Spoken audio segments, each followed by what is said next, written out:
All right, I have 6 o'clock, Mr. Chairman. Would you like me to read the script? Yes, please.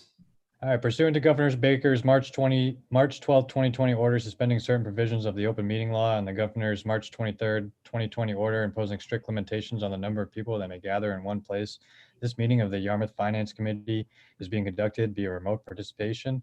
All votes during this meeting will need to be conducted via roll call. No in-person attendance will be permitted, but every effort will be made to ensure that the public can adequately access and participate in the proceedings as provided for in the order. Public participation will be permitted by allowing members of the public to join this meeting via Zoom. Mr. Chairman, you can just take a quorum roll call to enter into the meeting. Great, thanks. So it looks like everyone's here. So we'll start with Sarah. Here. Robert. Here. Stephanie. Here. Jack.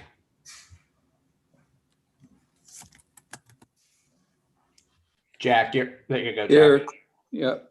Nate. Here. George. Here. And I myself am here. So we need to go over 2 sets of minutes from last meeting and the prior meeting. One was a revision. Has everyone had a chance to review last week's and the revised prior weeks? I take that as a yes. I know some changes were submitted. I don't think we necessarily need to go over those changes unless someone wants to bring something up. For the sake of brevity, we do have a lot on the agenda this evening, so I'd like to try to keep everything as short as possible. So if we can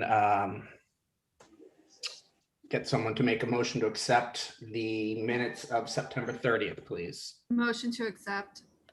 Second. Thank you. We'll take a roll call. Sarah. Aye. Robert. Aye. Steph. Aye. Jack. Aye. Nate. Aye. George. Aye. And myself as I as well. Moving on to October 14th. I know those got out a little bit earlier than normal. Thank you, Beverly. We like that. So I think everyone had a chance to read them. I know that there was some changes made and we had a new set sent out, I think either today or yesterday, perhaps. So if there's any questions or any comments on that? Mr. Chairman, Yes. I'm not positive that those edited minutes went out to the entire committee. I think they might have just gone out to you, me, and Dan. Beverly, can you confirm? I did not check the email heading, so I don't know, but if I can find them, I will.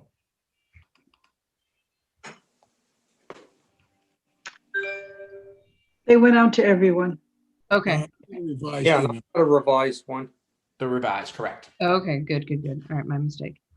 So if we could get a motion made to accept, unless there's any other questions. I guess I'd like to raise an issue here.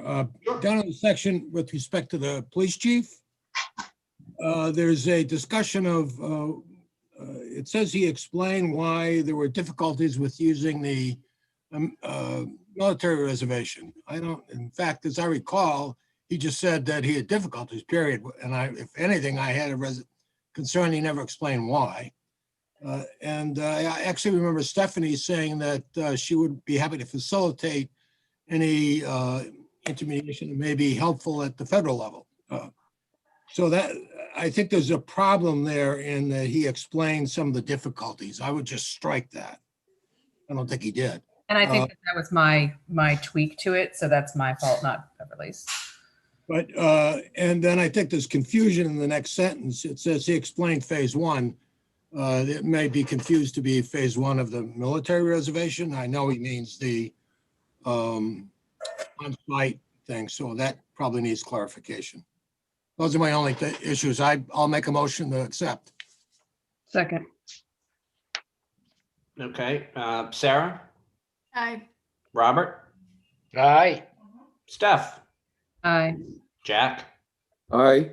Nate, Aye. George, Right? and I'm an I as well. Moving on. So we do need to elect a new vice chair. I've had some conversations with a couple people, and we do have someone who has thoughtfully stepped up to volunteer. So I'm looking for a motion to be made for a new vice chair. If that could be made, I would appreciate it. I move to appoint Stephanie Cox as the vice chair of the finance committee. I'll Okay, second that. fantastic. Let's do a roll call unless anybody has any commentary about that. Seeing none. Sarah, Aye. Robert, Aye. Steph, Aye. Jack, Aye. Nate, Aye. George, Aye. and myself, I as well. Passes unanimously. Thank you, Steph. Welcome. Thank you. Thank you, everyone. I appreciate the vote of confidence. We're grateful. I appreciate any mentorship also that anyone else who's been in this role can provide us. As would I. So moving on, and we do have a lot of things that are going to go on here tonight. So we had, I thought Karen Green was going to be presenting, but I guess that's not going to happen. Dan, can you? Dan, you're on mute. I haven't heard back from her. I'm going to presume she's not going to make it tonight, which is okay because we got a lot on the deck. Yeah, I'm fine with that. We have too much other things to discuss. So Okay. we can just skip that. We are 29 minutes ahead of schedule. You're going to need it. Thank you.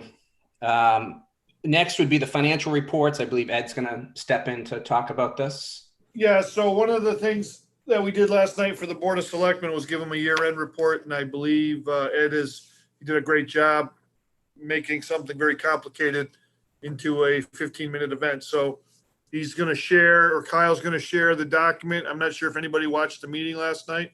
Did everybody watch it? Yep. Anybody? I did. Yep. I did. It was So it's great. unexpectedly good news for us. So Ed will take you through that. Just out of curiosity, did anyone miss it? Because in which case we could probably. Steph, I would absolutely agree. I mean, if Ed, you want to present some of the highlights, I was glued and riveted to the TV for all 4 hours. So I don't think we need to go over things as in depth as last night, but if there is a couple things that you think are important to kind of reiterate, that would be appreciated. Can you guys hear me okay? Yep. I'd love to take questions. If you want to direct me to the location or the slide that you all would like to have detail on, rather than, trying to go through each one of the slides, or as was indicated, if you would like me to point out the highlights, as Dan indicated, the good news that we had in one revenue category, then I can do that, and then we can go back and forth throughout the presentation. But I can do it however you'd like me to do it. I don't think that's a bad idea. I think that's a great idea. So let's open it up to some questions if there are any. We could use good news. We do like good news. I'm Mr. Chairman, I'm willing to start with the free cash history page, which is, I think, like the 6th slide in, maybe, Great. or 7th. Yeah.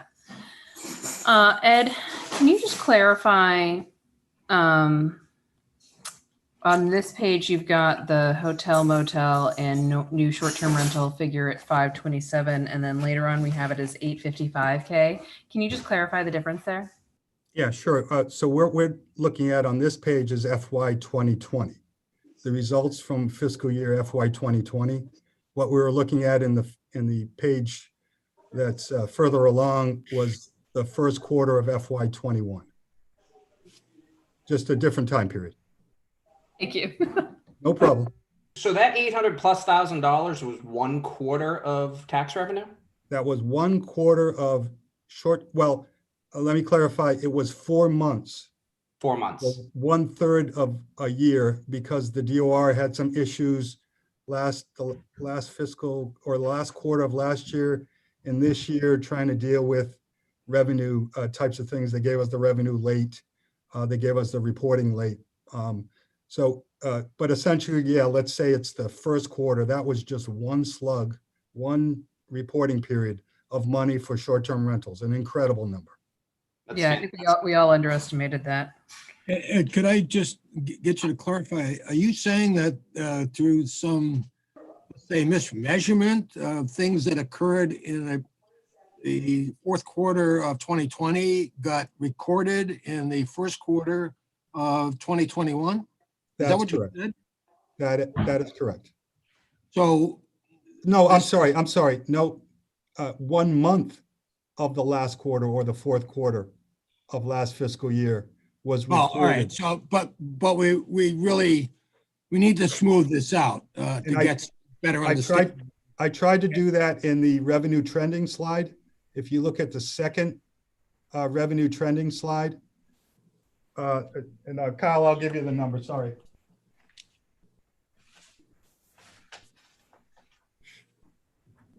It-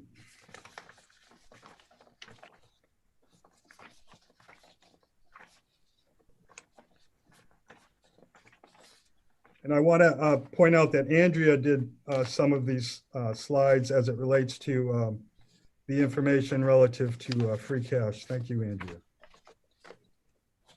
On page 20, or let's go to 19 first. Sorry.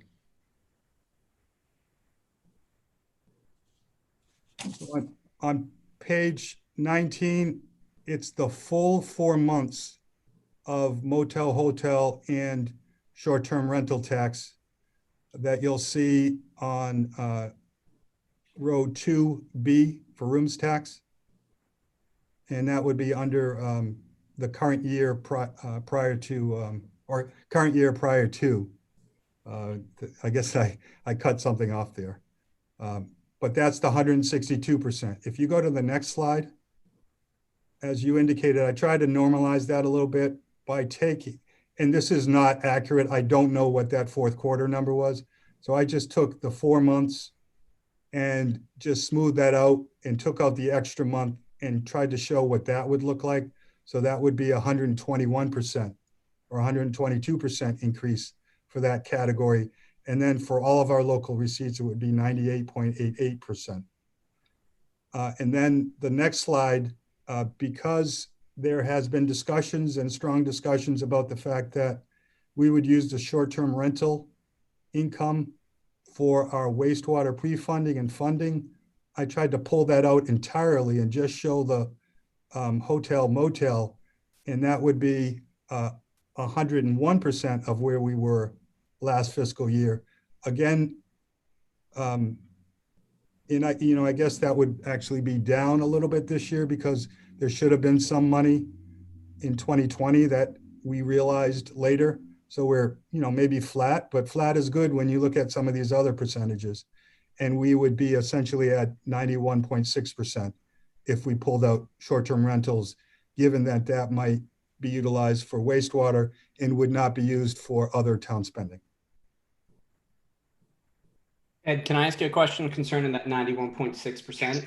Yes, sir. How do you feel considering what we're going through with the pandemic? Is a 91.6% of receipts from prior year something that you think would be a pretty good position to be in? This is a tremendous number. Okay.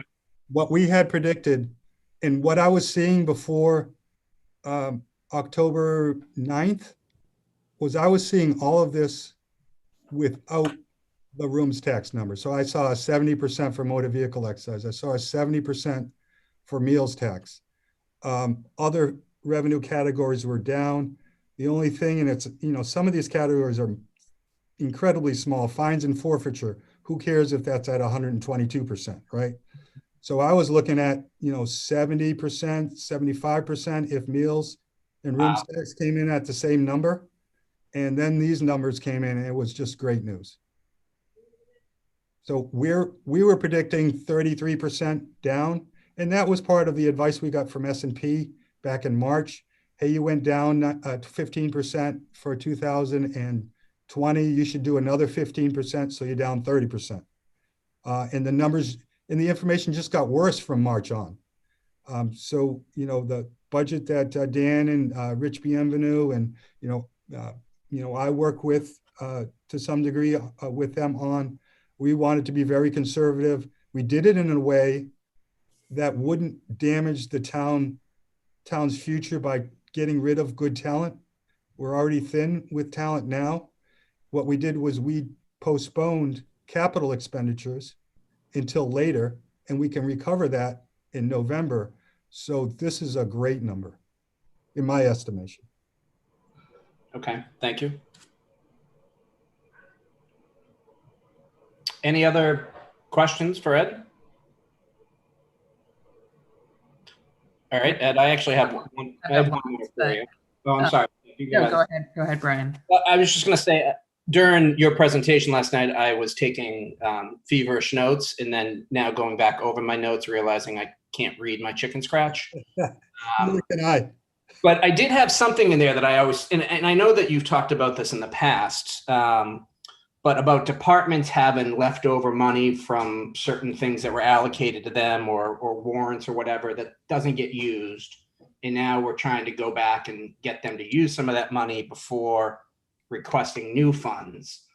And I guess my question would be, why isn't that always the standard operating procedure as opposed to, now because of the situation we're in? Well, let's take the period in 2008, 2009. We didn't have the robust management information capabilities that we have now. We didn't know, and there was a disappointment when I look back at what was done during that period, given the resources that were available elsewhere. So what we've done, Dan and I have made a concerted effort to inform people. We give these reports to the departments for their individual departments weekly, so that they know these numbers. Dan has had a bunch of emails about what would normally be a minor amount of money, $23,000 for a particular project that this person was trying to fight to get more free cash on when they had articles and other funding sources. And Dan just pushed back and said, you've got the money to deal with it this year. This is the money that you need to use. So, it's a situation, I think, also born from the fact that the departments have been level funded in their expense budgets for since 2009, 2010. There have been very few increases in expense budgets. So when somebody has a little bit of money somewhere, they don't want to depart with it. So they're squirreling it away. They want to have that for their rainy day. Okay. And what we've been telling them is, it's raining. You've got to use those funds. Look at Dan laugh. Yeah, he knows. Oh, no, to Ed's point, Brian, and to the committee, just so everybody knows, Ed has been an incredible hound on also retiring articles that have been on the books, contrary to the bylaw requirements, which talks about retiring them out after 2 years or reauthorizing it by a Board of Selectmen activity. So Ed has been, the lesson that he just spoke of back in 2008 has been taken since the day I arrived here. And we have been very good at retiring articles, and that would just return it back to free cash, repurposing them when we can and when it makes sense. And then just reminding departments, there's a lot of money in each of your departments, whether it's from donations that come in for whatever purpose to funds from like endowments to just general articles from town meeting. Now's the time to use it. And I got to credit Ed tremendously on that. He never lets that get far from our eyesight as it relates to the financial situation. So I'm winning a lot of friends. I bet. But early, years ago when I first arrived here, we were bleeding a lot of money in overtime costs, and particularly with YPD, and that was an area where Ed was able to, bring to the fore all these different like forfeiture and seizure funds from different police activities that go on past articles, and we were able to cobble together a pretty good strategy to put Band-Aids on YPD until we could arrest the bleeding that was done out of that account from overtime. And if you've, noticed in the last, 2 years, it's been a lot easier to manage their situation now for a lot of different reasons. But those extra funds, if you will, were critical to triage the budget when I first arrived here. Ed, could I bring you back to the current screen, the line 11 rentals? Is that just like a permitting for year-round rentals? What No, that's actually in fees. The rentals are rentals of our different facilities. So we do rentals out of Flax Pond, senior services, those types of areas. Okay, thank you. That, I was curious what that was, and that makes sense that why that would be down. Oh, Okay, and also that also contains the tower rentals as well. For the cell towers. So those aren't down. Those are where they need to be, but it's what is impacting, I think, the numbers themselves are the other rental sources.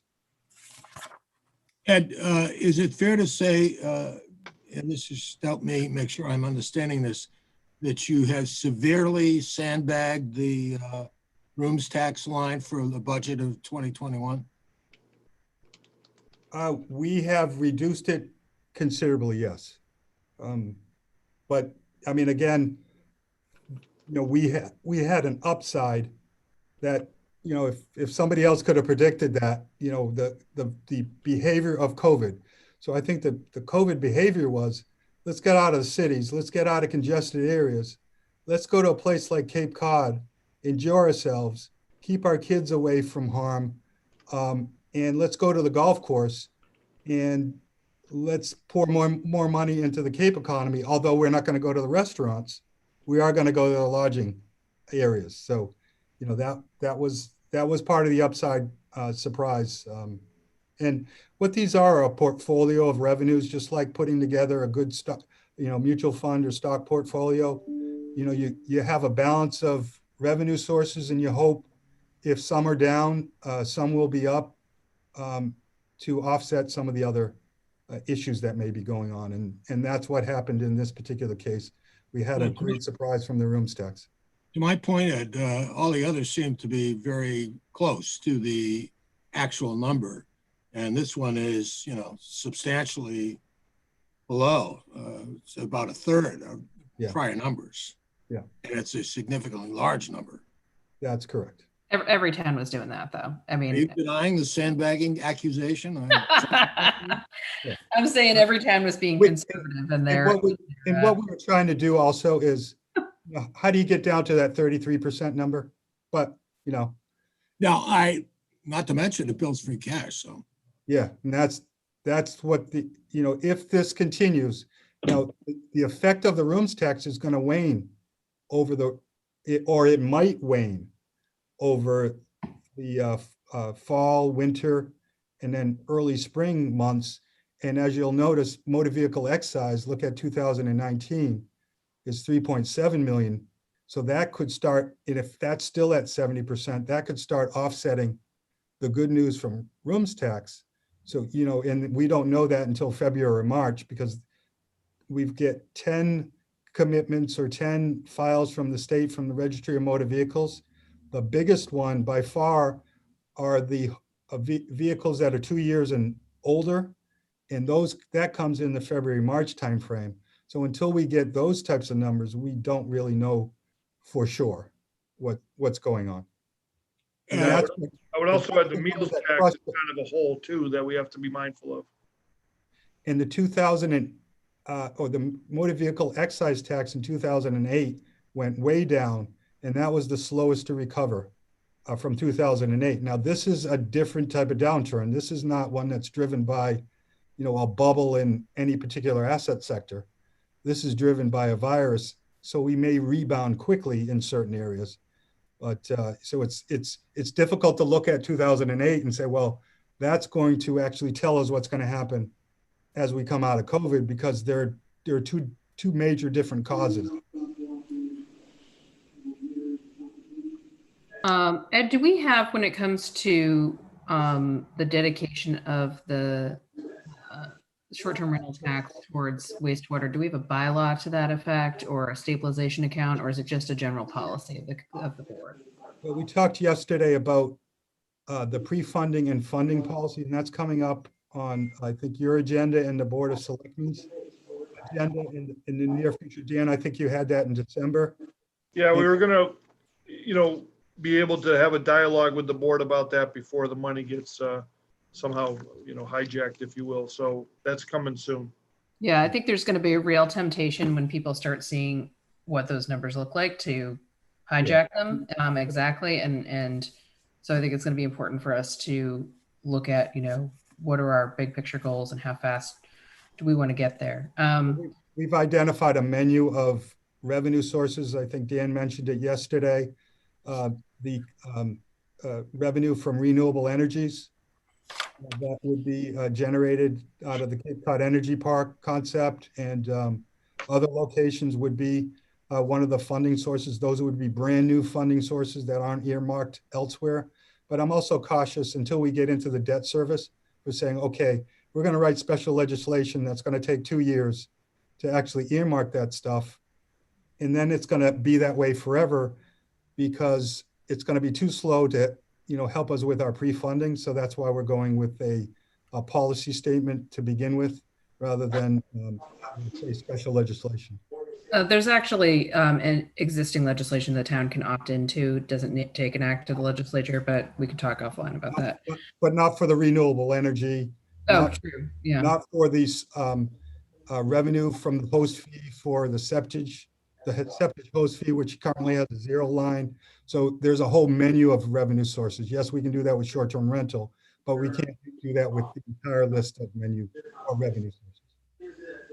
So one of the questions I had is just on I think it's the next page with the non-tax levy accounts. You have a note that water is level with the previous year. The outlook once Barnstable stops taking Yarmouth water is a potential decline in revenue, also faced with significant new capital spending.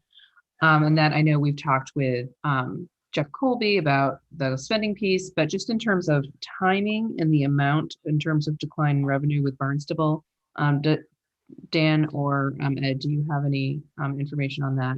So we just know what kind of hole and when to look Can for. you get that page put on the screen, please? 22.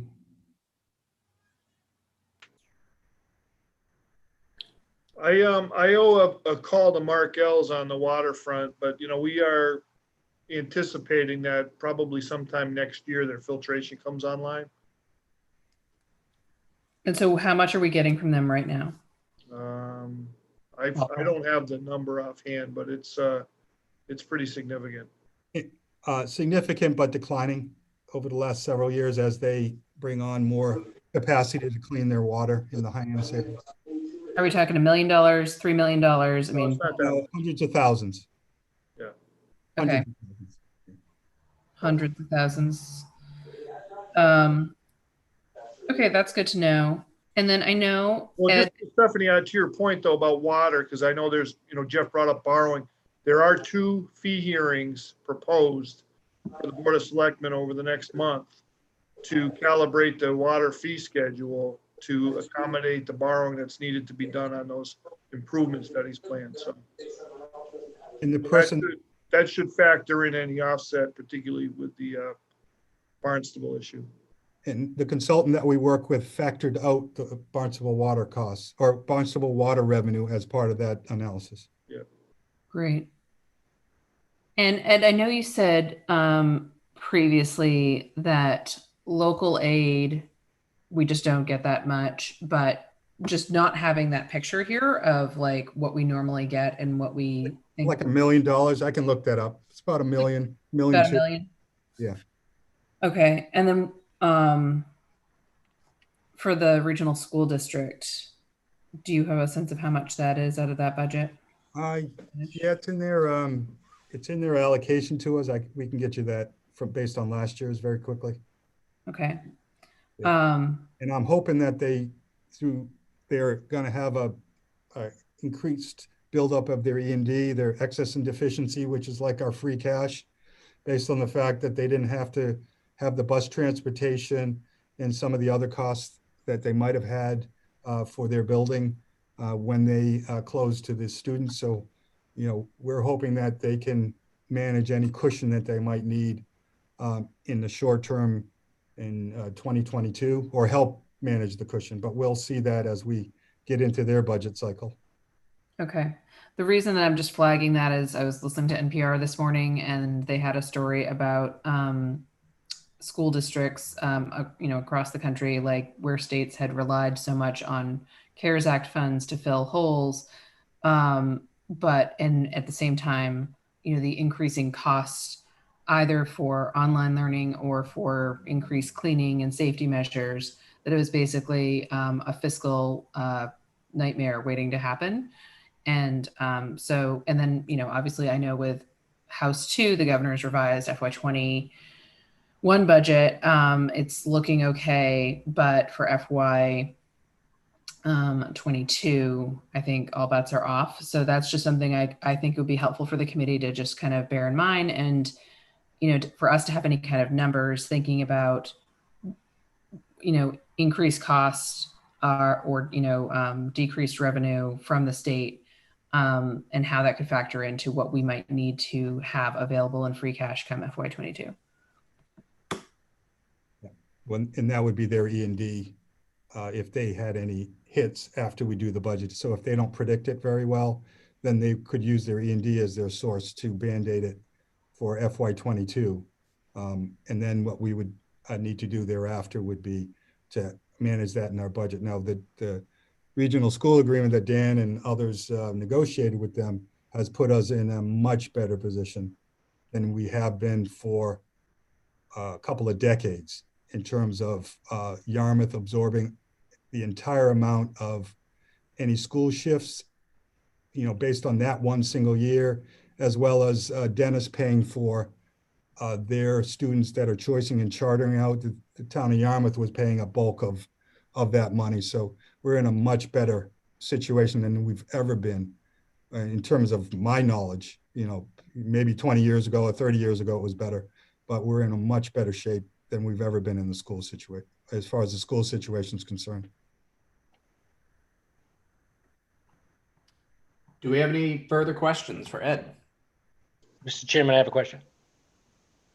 Robert? Yes. Ed, it seems to me like 8% seems to be a little bit of a magic number for stabilization in order to get to a AAA rating. But that's borrowing, several $100 million over the next couple years. I mean, would that pushing that stabilization to 8% by not spending some of this free cash money, would that get you to a AAA? What else do we need to get to AAA? Because Can we go to slide 2, Kyle? Thank you.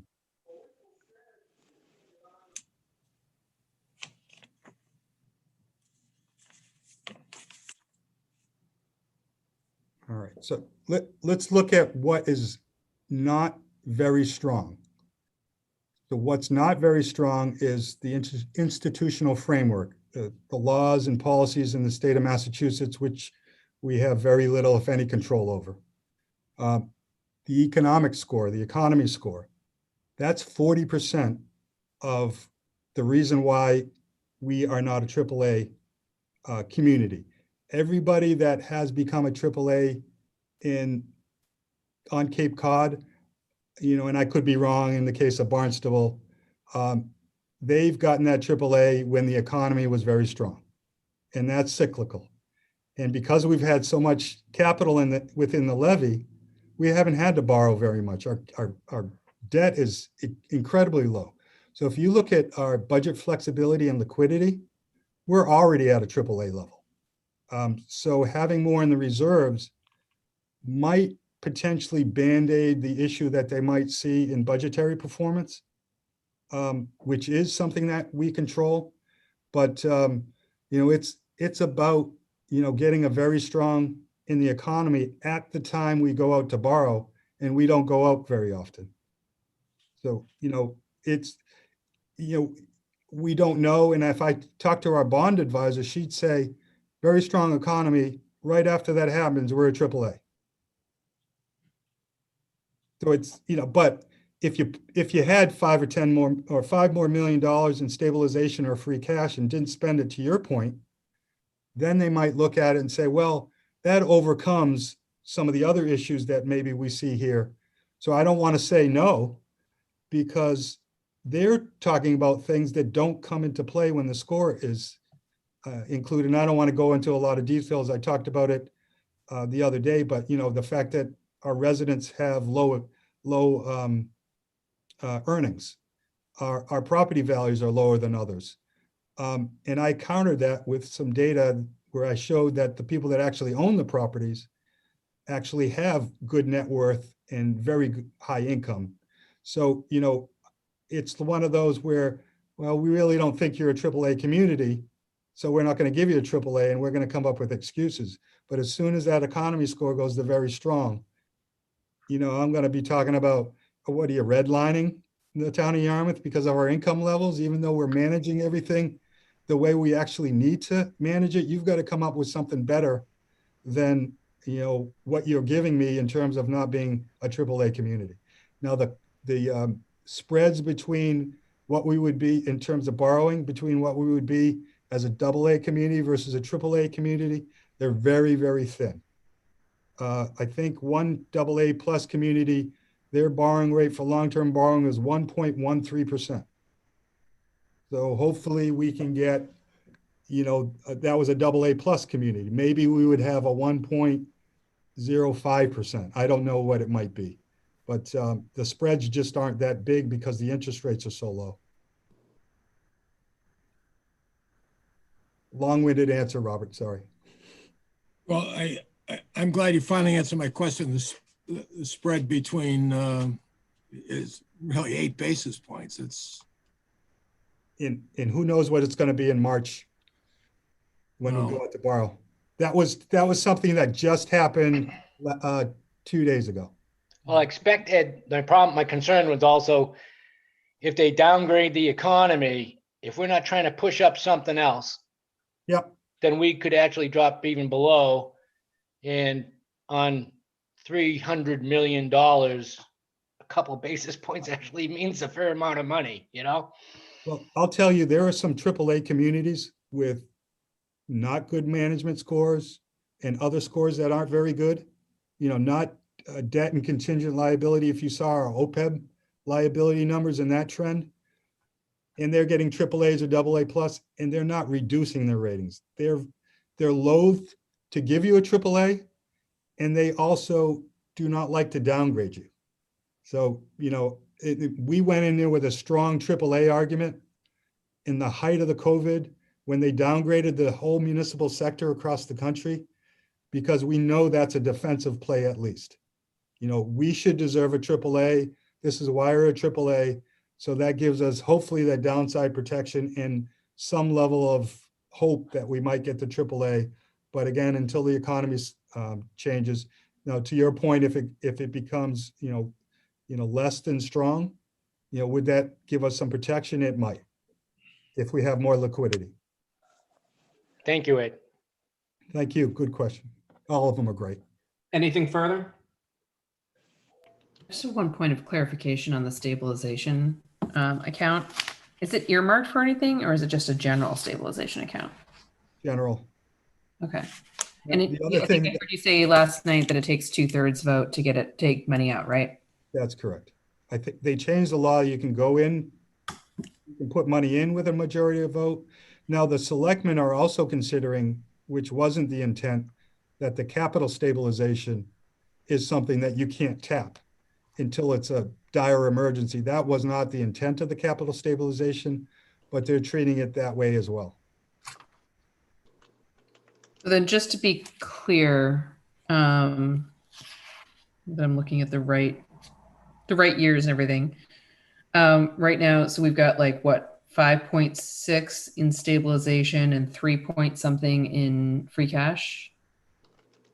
We have 5.4 in free cash. So when you look at slide, and Dan made this point and he wanted to make sure that I try to clarify this.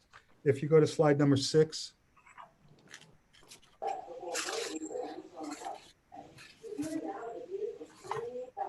Our current certified free cash is $5.4 million, you know, approximately.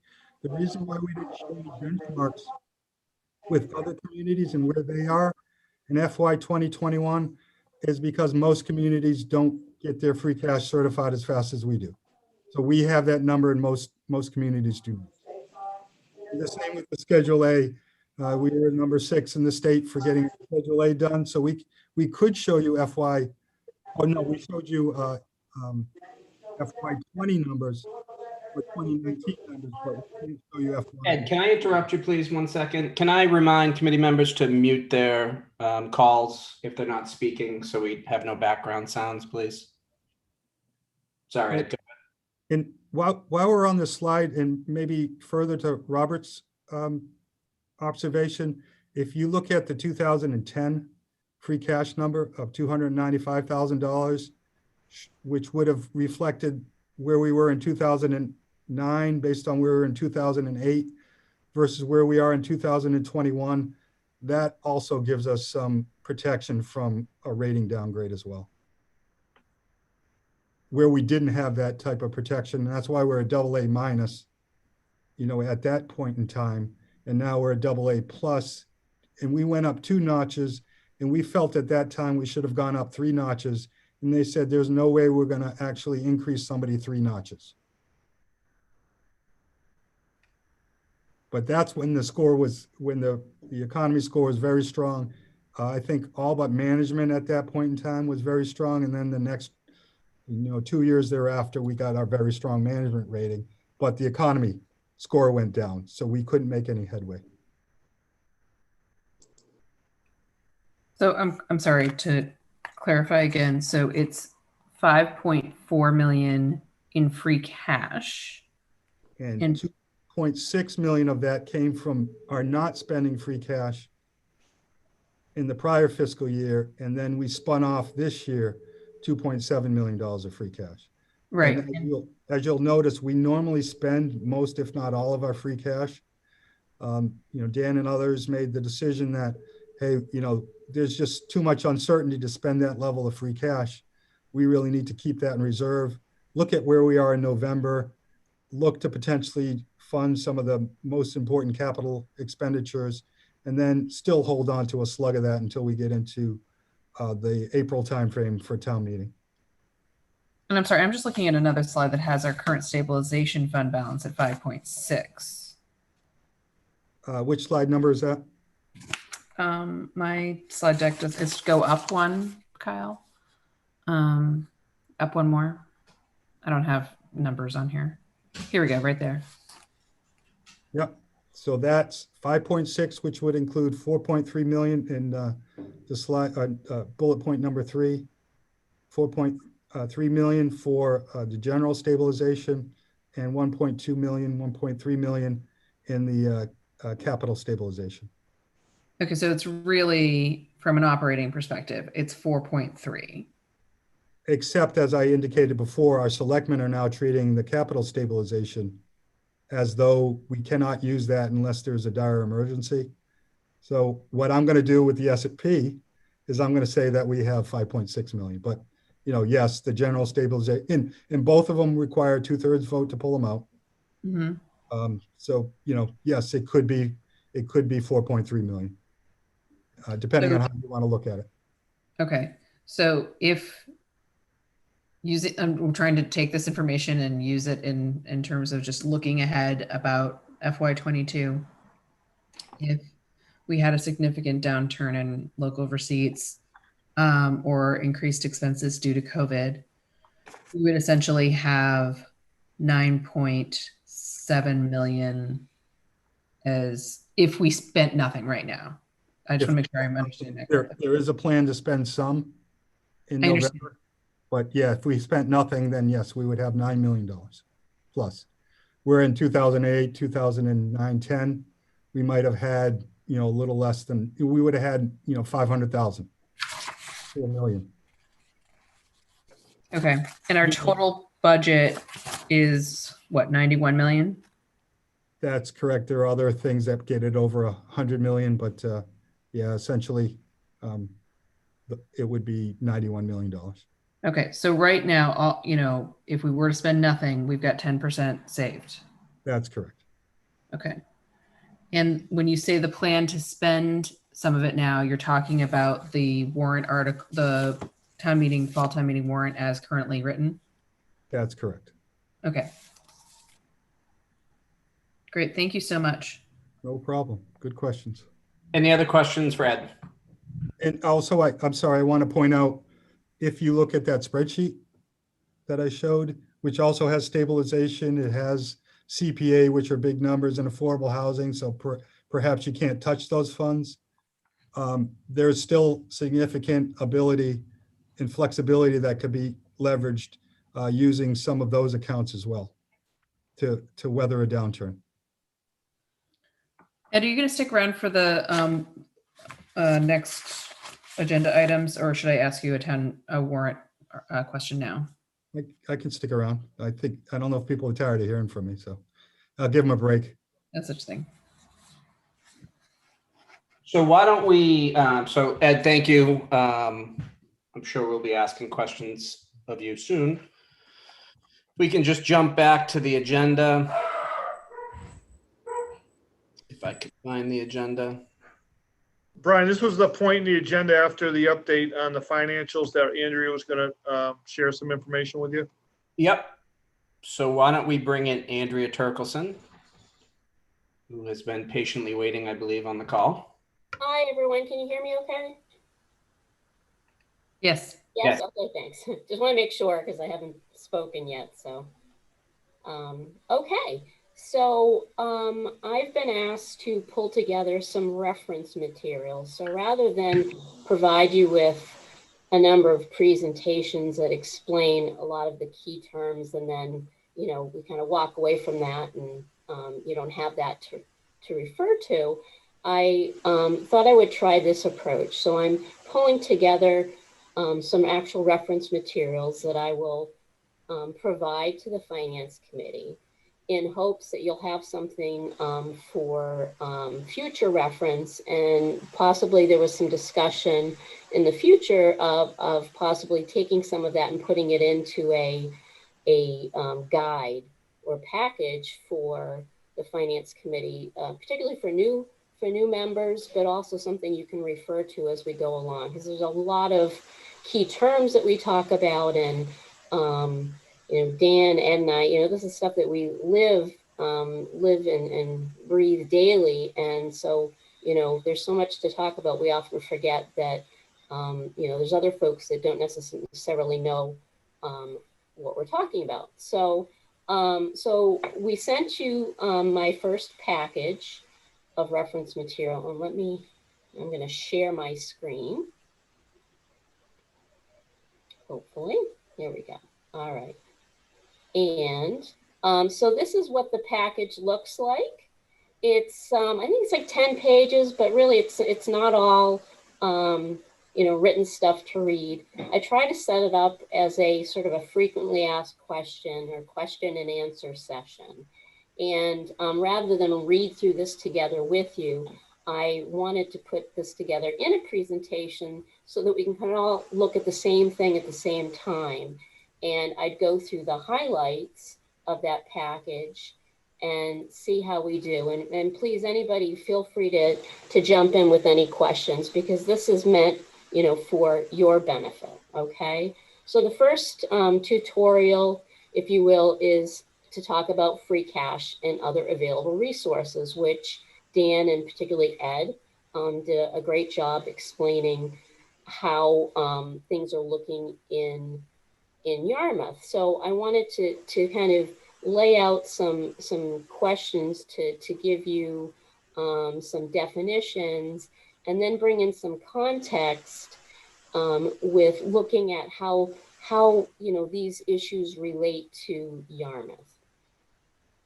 So here we go. So what is an available resource? We've talked about this, I'm sure, at length, but just to provide a review for the group, and again, so you can have this for future reference. You know, it's balances in various fund types that represent non-recurring revenue sources. So as a matter of sound practice, they're frequently appropriated for unforeseen expenses, capital expenditures, or other one-time costs. So we've talked about that at length with respect to free cash. Examples of available funds would be free cash, which we've talked about. Stephanie and others have brought up stabilization funds. There's also overlay surplus, which you've probably talked about in the past and will be talking about in the future. And then, of course, we've talked in the past about enterprise funds. So enterprise funds, free cash is referred to by the DOR as retained earnings, but it's synonymous with that. So for the purposes of discussion tonight, we'll be focusing on available sources for the general fund. So, Ed mentioned that there's CPA and there's other grant funds and things like that that are certainly available for certain things, but we want to talk about what's available to the Finance Committee and town meeting as you're heading into your next town meeting. So what is free cash? Free cash is defined by the Mass DOR, the Division of Local Services, as a revenue source that results from a calculation that they do as of July 1st. So it represents the community's remaining unrestricted available funds from its operations from the previous fiscal year. And as Ed mentioned, Yarmouth has done a great job getting that certification right away. That's a huge, huge benefit, because as you are getting ready to do your town meetings, which normally, well, I shouldn't say that, oftentimes they might happen a little bit sooner in the fall than November, depending on, you might have a big capital expenditure or something that requires the special town meeting for a particular reason. And if you don't have that certification, you can't put that up for discussion at town meetings. So that's a great thing for the town of Yarmouth. When and how often is free cash available to spend? So hold on, let me go back.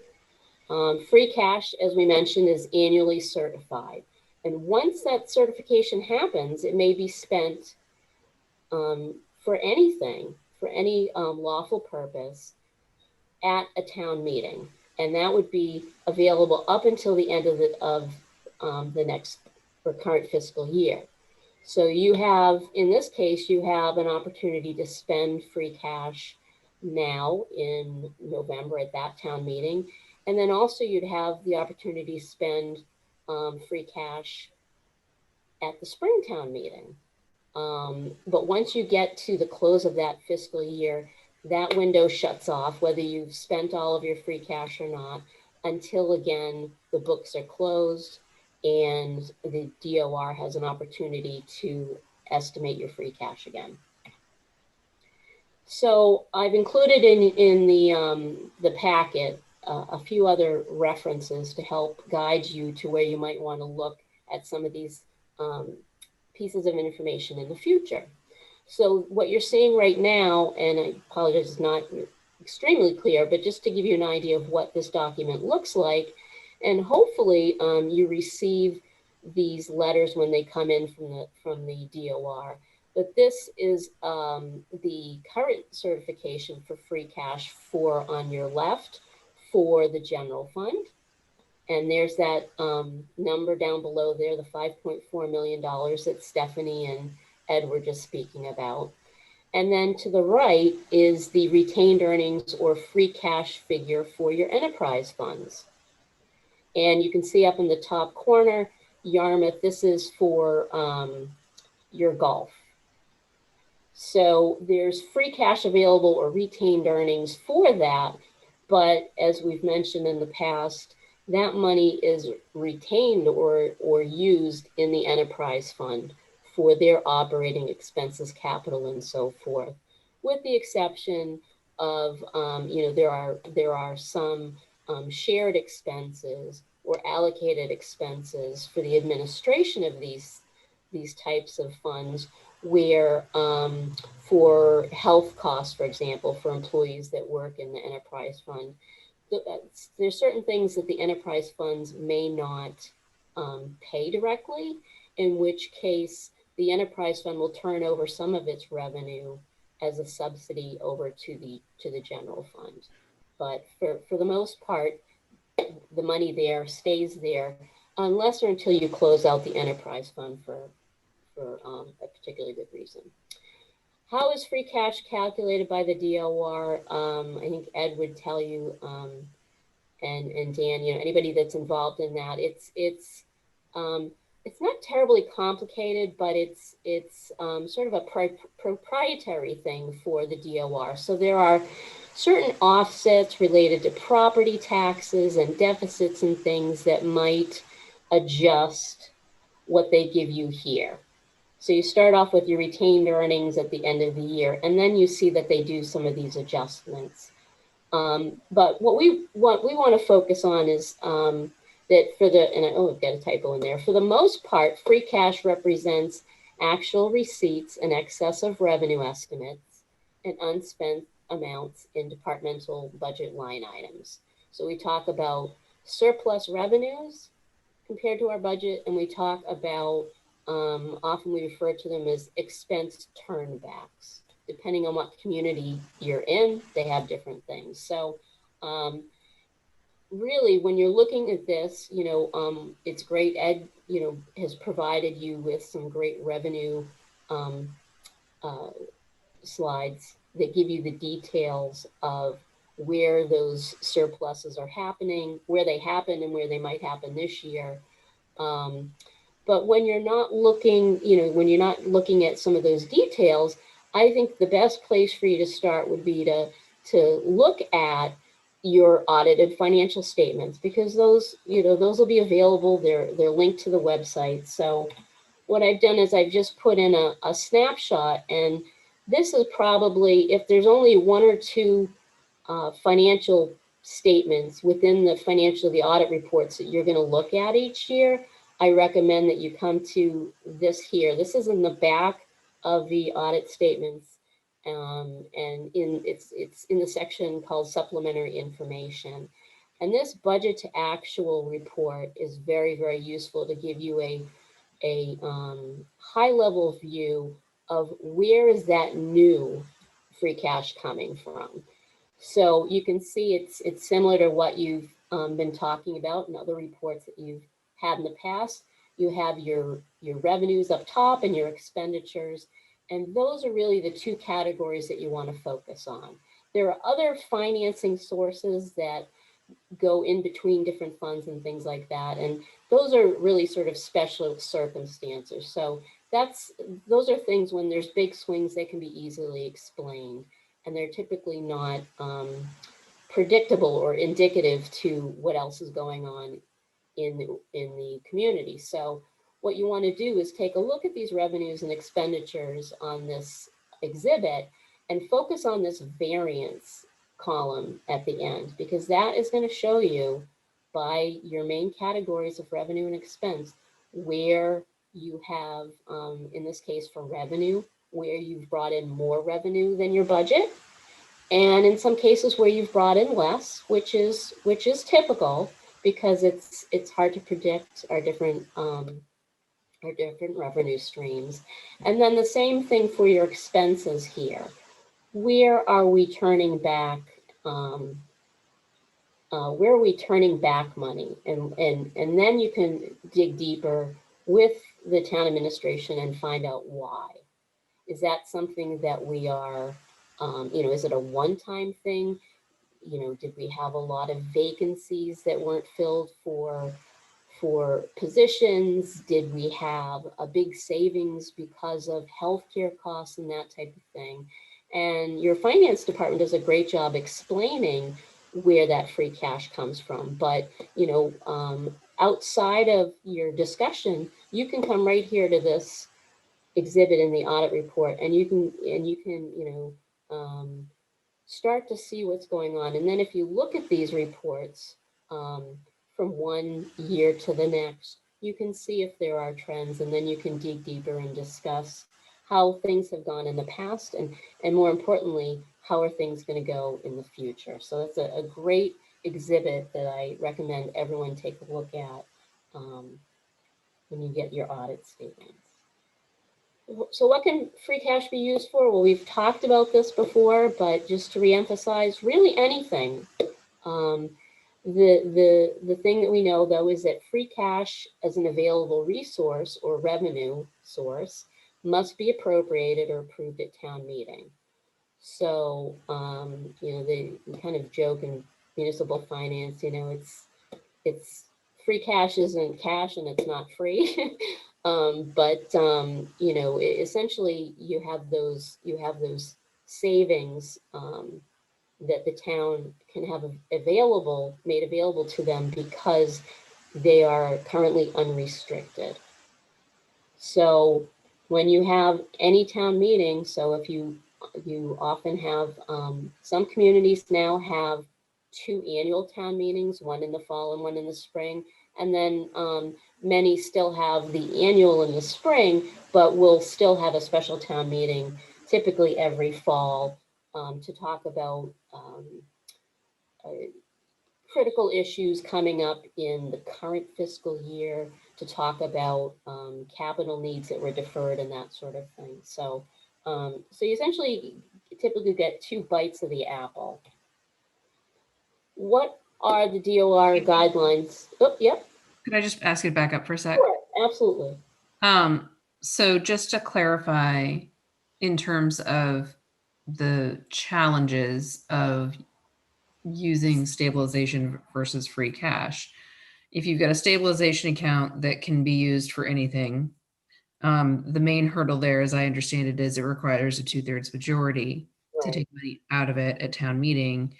Free cash, is it a simple majority? Is that why it's more preferable for another? It is. It's a simple majority, but you know, to be honest, when you have a good use of stabilization, the big difference between free cash and stabilization is that once communities put money into stabilization, they just are not wanting to take it out for anything. Even as Ed mentioned, you know, there's a special stabilization fund for capital.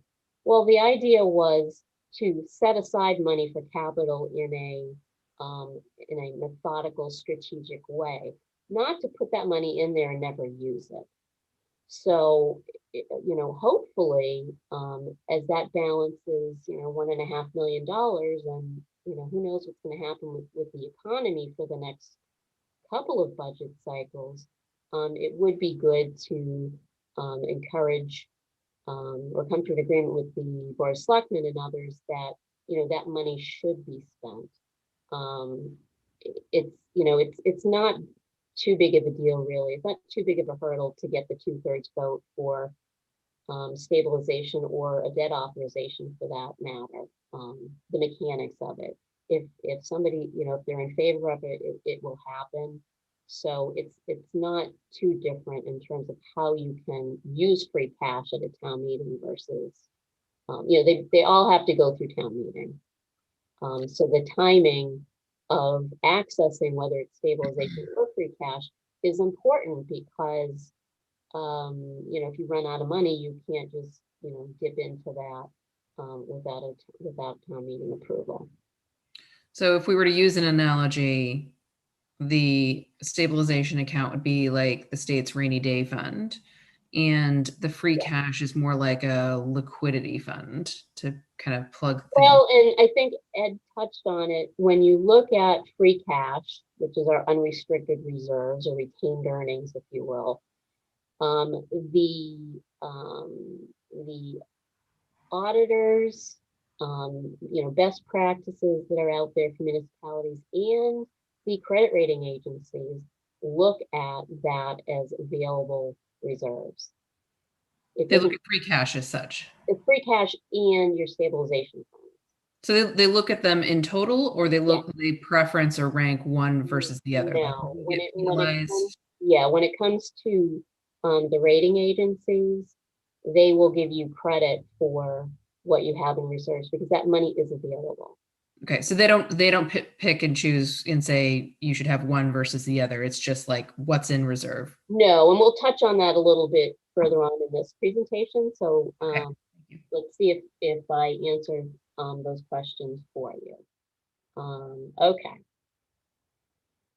So what are the guidelines DOR guidelines for spending and preserving free cash. Again, Ed and Dan touched on this a little while ago, but in our previous FinCon meetings, people were asking, especially with COVID, what are the guidelines? What can we find out from the state and different places to help us through this difficult time. So here's a slide to answer that. So we know free cash is synonymous with the community's available savings. So the credit agencies, as Ed noted, will rate a community's bond issues accordingly. Best practices will, through the Department of Revenue, and I think Ed mentioned this earlier tonight, is that a community should be generating between 3 to 5% of your operating budget annually. So that's something that we should focus on. And of course, if a community spends most or all of its free cash each year, it runs the risk of not having savings for the next budget cycle.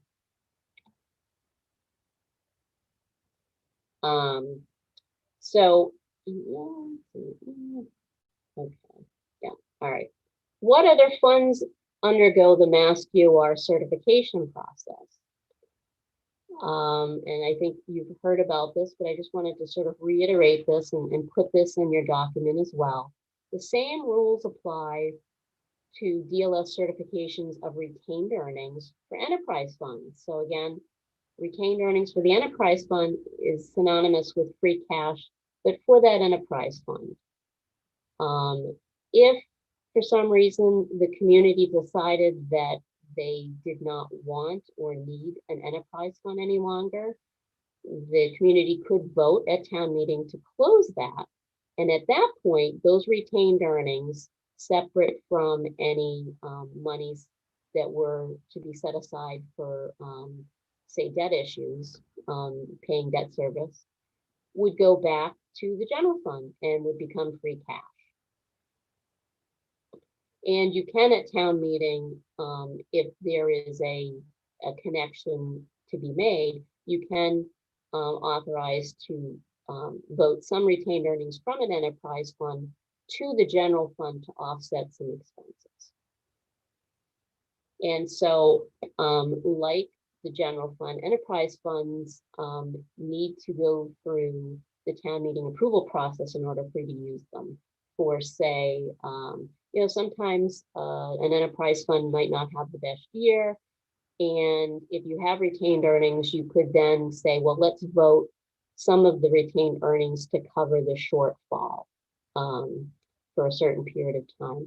Or one of the other big uses of retained earnings in an enterprise fund would certainly be for capital. And that's going to become a big thing in the future when you add enterprise funds for wastewater and those types of things. Now, we've talked about it, but so stabilization and other special revenue funds do not undergo DLS, Division of Local Services certification. However, the DOR does monitor all of the funds and our spending habits. As Ed mentioned, they use Schedule A reporting, for example, but there are several other mechanisms and mandated filing requirements asked of communities on a regular basis. So although it seems like we focus only on the general fund and enterprise funds, they do pay close attention to these other funds and what we're doing with that.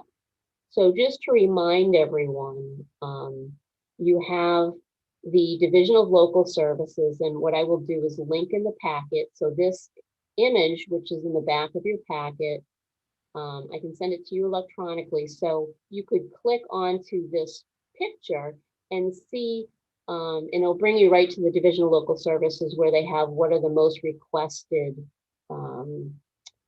tasks and data repositories that people are looking for. So we've talked about, for example, they have the great dashboard analytics now here, and that's very popular. And these are the other divisions that we deal with at the DOR. And there's an enormous amount of training, manuals, and other resources that are available to not just people that work in the communities, but for your finance committees and selectmen as well. So how do we put this in context with what's going on in Urinary? So here is a chart from, again, from the Division of Local Services that shows you our free cash history. We've talked about it and shown some other tables. Here it is in a graphic form. So you can see the DOR has done a great job getting that information up quickly. So here you see Yarmouth with one of the only probably free cash numbers up on the DLS at this early stage in fiscal 21. So there's our 5.4 million. And then you can see that there's other dashboard items that you can go to and look and say, oh yeah, that's where things are trending. So for the last 4 or 5 years, you can see that you've got some great free cash numbers. This is another way to look at that. This is again from the Department of Revenue's database. And this shows you free cash history going back to 2010. They haven't populated this table prior to 2010. So I stopped there, but we certainly could develop our own internal history going back further. What does this show you? So it shows you our certified free cash for each fiscal year, but getting to the best practice and guidelines that we were talking about, this also shows you our operating budget for the general fund. Again, we're talking just general fund right now. It shows you those amounts for this year, for the different years as well. So this can show you going back to 2010, and as Ed, alluded to, we didn't always have such great free cash numbers. And so as you can see in recent years, going back, let's see, to 2015, we are right where the DOR would expect to see us. And that would go along too with what the credit rating agencies would be looking at and what would be best practices for our sector. So that shows you that we are generating an appropriate amount of free cash. Keep in mind that your free cash certification every year, and I think Ed mentioned this, you start off with the money that you didn't spend from the previous year. So they don't sort of just throw that out in the calculation. They add that as a starting point. So when you look at a table like this, this looks great, but it's only part of the answer in terms of how you're doing. Are we generating that much free cash each year, or are we building things up because we've been a little bit more conservative and haven't spent everything? What are some examples of using free cash to fund current year requirements? So what do I mean by that? When you're heading into a fall town meeting, you are often looking to supplement or deal with what are current year budget concerns and operational concerns. So typically this time of year, which is what you'll be looking to recommend for in the next couple of weeks, what is it that you would typically use free cash for the current year? And here are some examples. So being in New England, excess snow and ice expenditures to avoid a deficit. So, if you have a snow and ice deficit, in other words, you didn't budget as much as you needed, the state does let us spend what we need to because it's a public safety concern, but they also require that money be raised on the tax levy for the next year. So you could roll into May, June and set your budget for the next year and tell people, okay, your tax bill might increase by X amount of dollars. You know, lo and behold, you have a snow and ice deficit that you need to raise, and that's money that we have to raise without appropriation. So that will increase your actual tax levy if there's a great enough difference. So to avoid those peaks and valleys and sort of the unwanted increase in the tax bill or unexpected increase, people will use free cash to manage the snow and ice.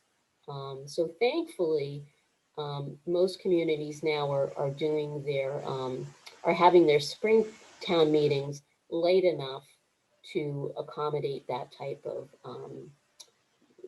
discussion.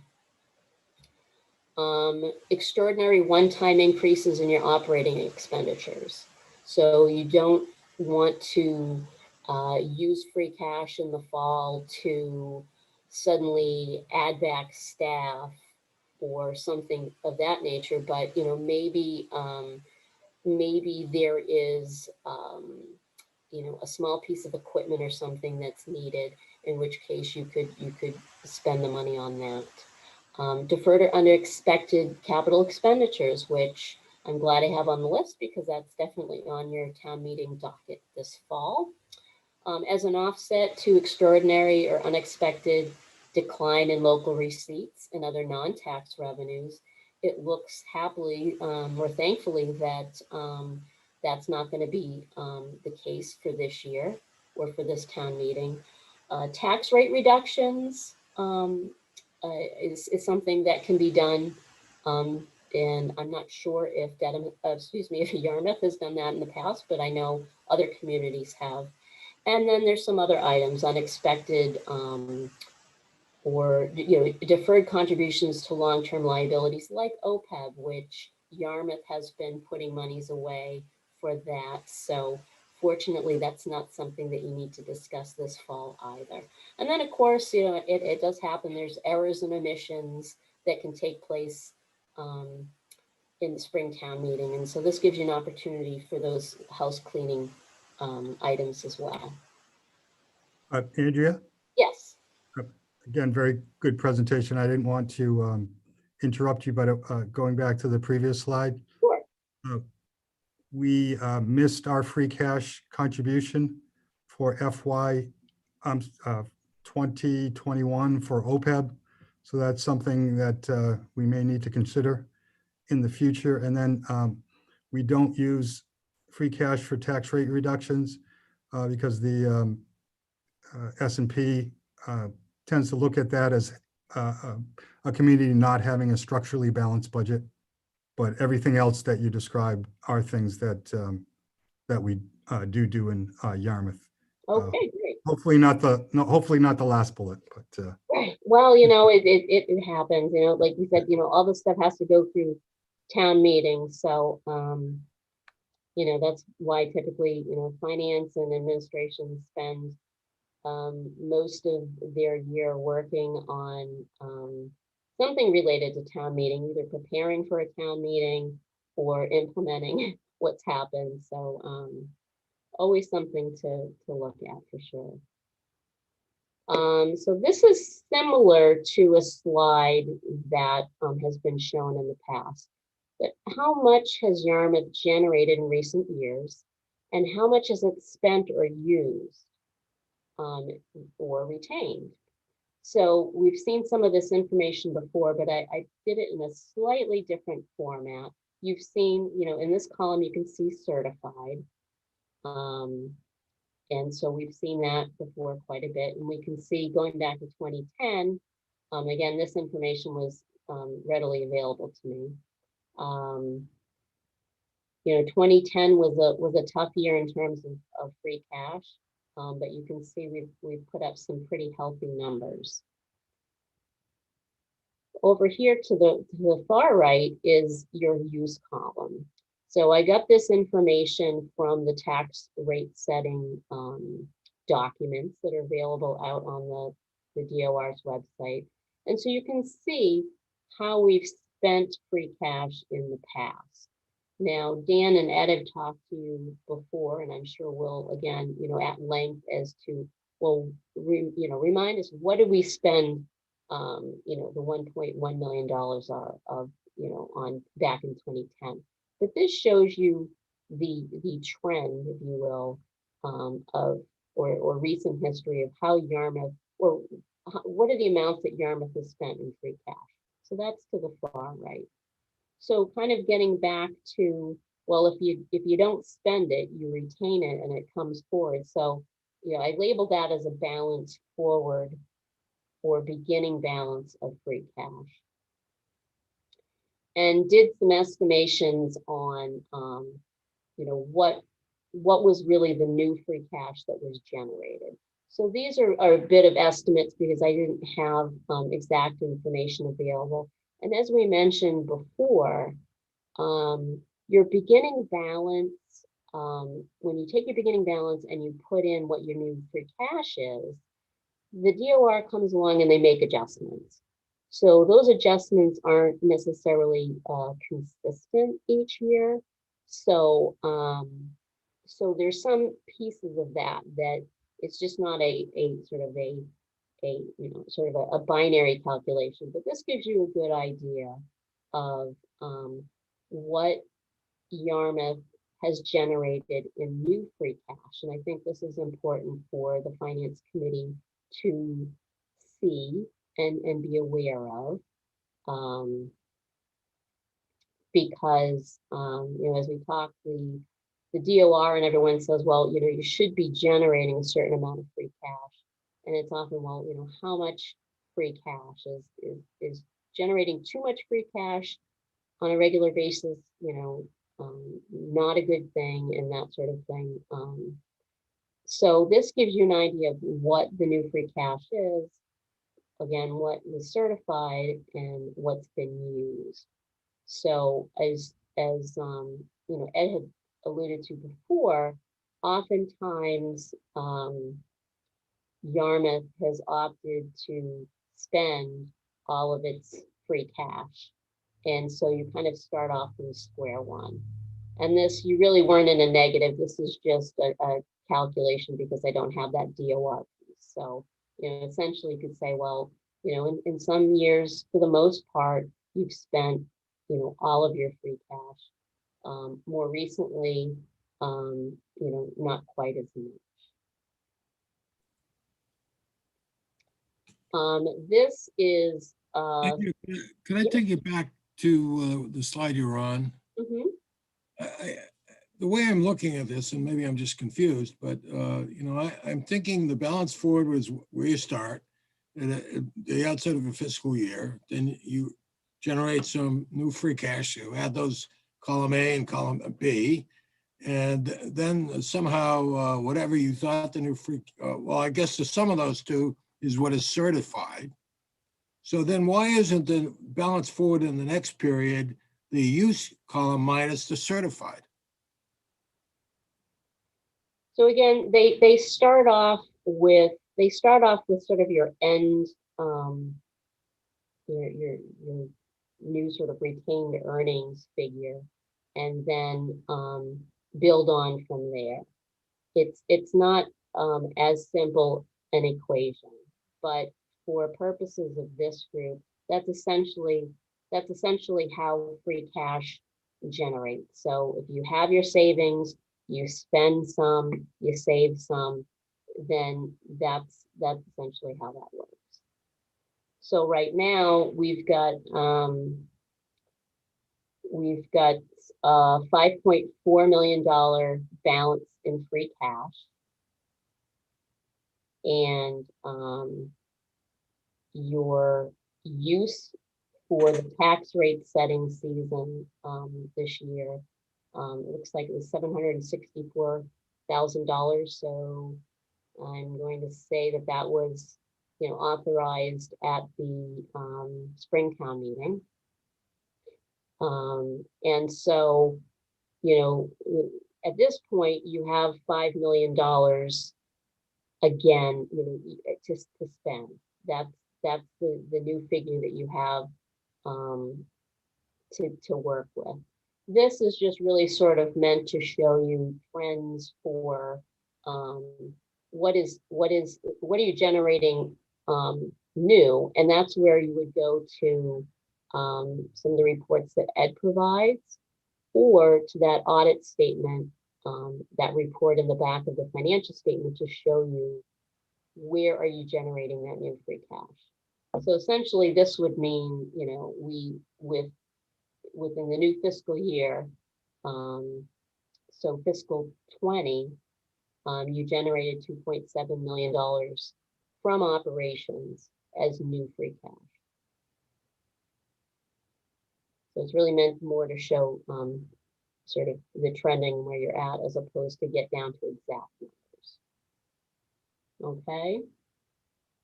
That answer your question, George? No, but that's all right. I Yeah, think, mathematically, it's not.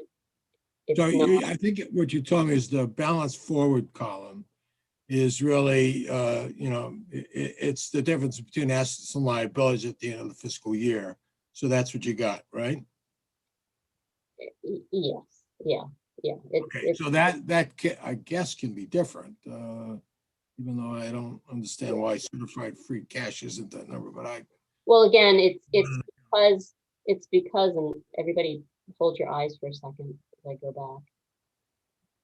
These adjustments here are made, so you start off with your and for the calculation, they start off with our unreserved undesignated fund balance, and then they make these various adjustments. And again, it's not necessarily a consistent thing each year, and it in some ways depends on who at the DOR, you know, you're dealing with and the conversations that you're having. So, yeah. So this, to sort of show you how the DOR gets there, you know, I'm not sure that they could adequately explain some of the things that they do for adjustments, but this shows you the adjustments that are done. all right, so you're just telling me the balance forward is exogenously determined in each period, and it's, so, and that was a mistake I was making. Okay. Yeah, okay. All right, so, so in terms of, you know, what are the recommendations, you know, the town of Yarmouth is there in terms of, you know, the 3 to 5%, which is great. And they're, you know, you're generating a fair amount of free cash each year. Okay, so we talked about that. So this is a slide from the other presentation. So again, it's a little bit repetitive, but just to show what's going on, you know, what's happening with our other available resources in the general fund. So we have free cash, and we have the stabilization funds.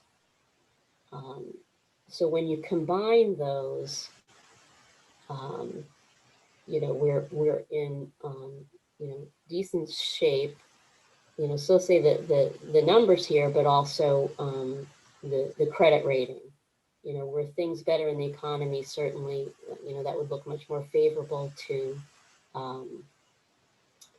you know, for the AAA rating that you're looking for.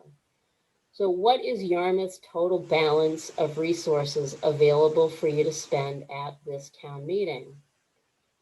Yarmouth's combined amount is with free cash and your two general fund stabilization funds, you have $11.04 million, or 13.65% of your operating budget. When you look at the GFOA, which is the national standards that we like to look at and refer to, that is still a little below the GFOA, which says you know, you should have essentially you know, at least 2 months of money set aside to, you know, cover 2 months of spending in your operating budget, which comes out to be the 16% that Ed had showed you earlier. So this is very good. So the town may spend a significant amount of its free cash this year on deferred capital projects, contractual obligations, and one-time operational needs without undue financial risk. And I put the little caveat in there that we all want to focus on, provided the town feels it can generate enough new free cash this year, or be prepared to adjust its fiscal 22 budget requirements accordingly.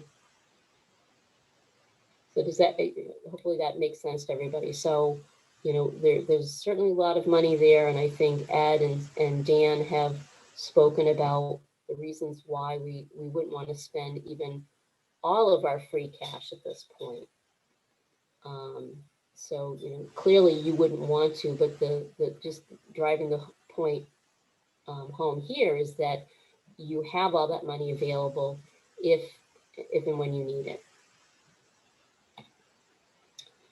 So to kind of pull all of that together, rather than just sort of talking about some of these, what we consider key concepts or key issues, I drafted a number of questions for the Finance Committee to consider if you, particularly new members, might struggle with, well, what are we being asked to do and why?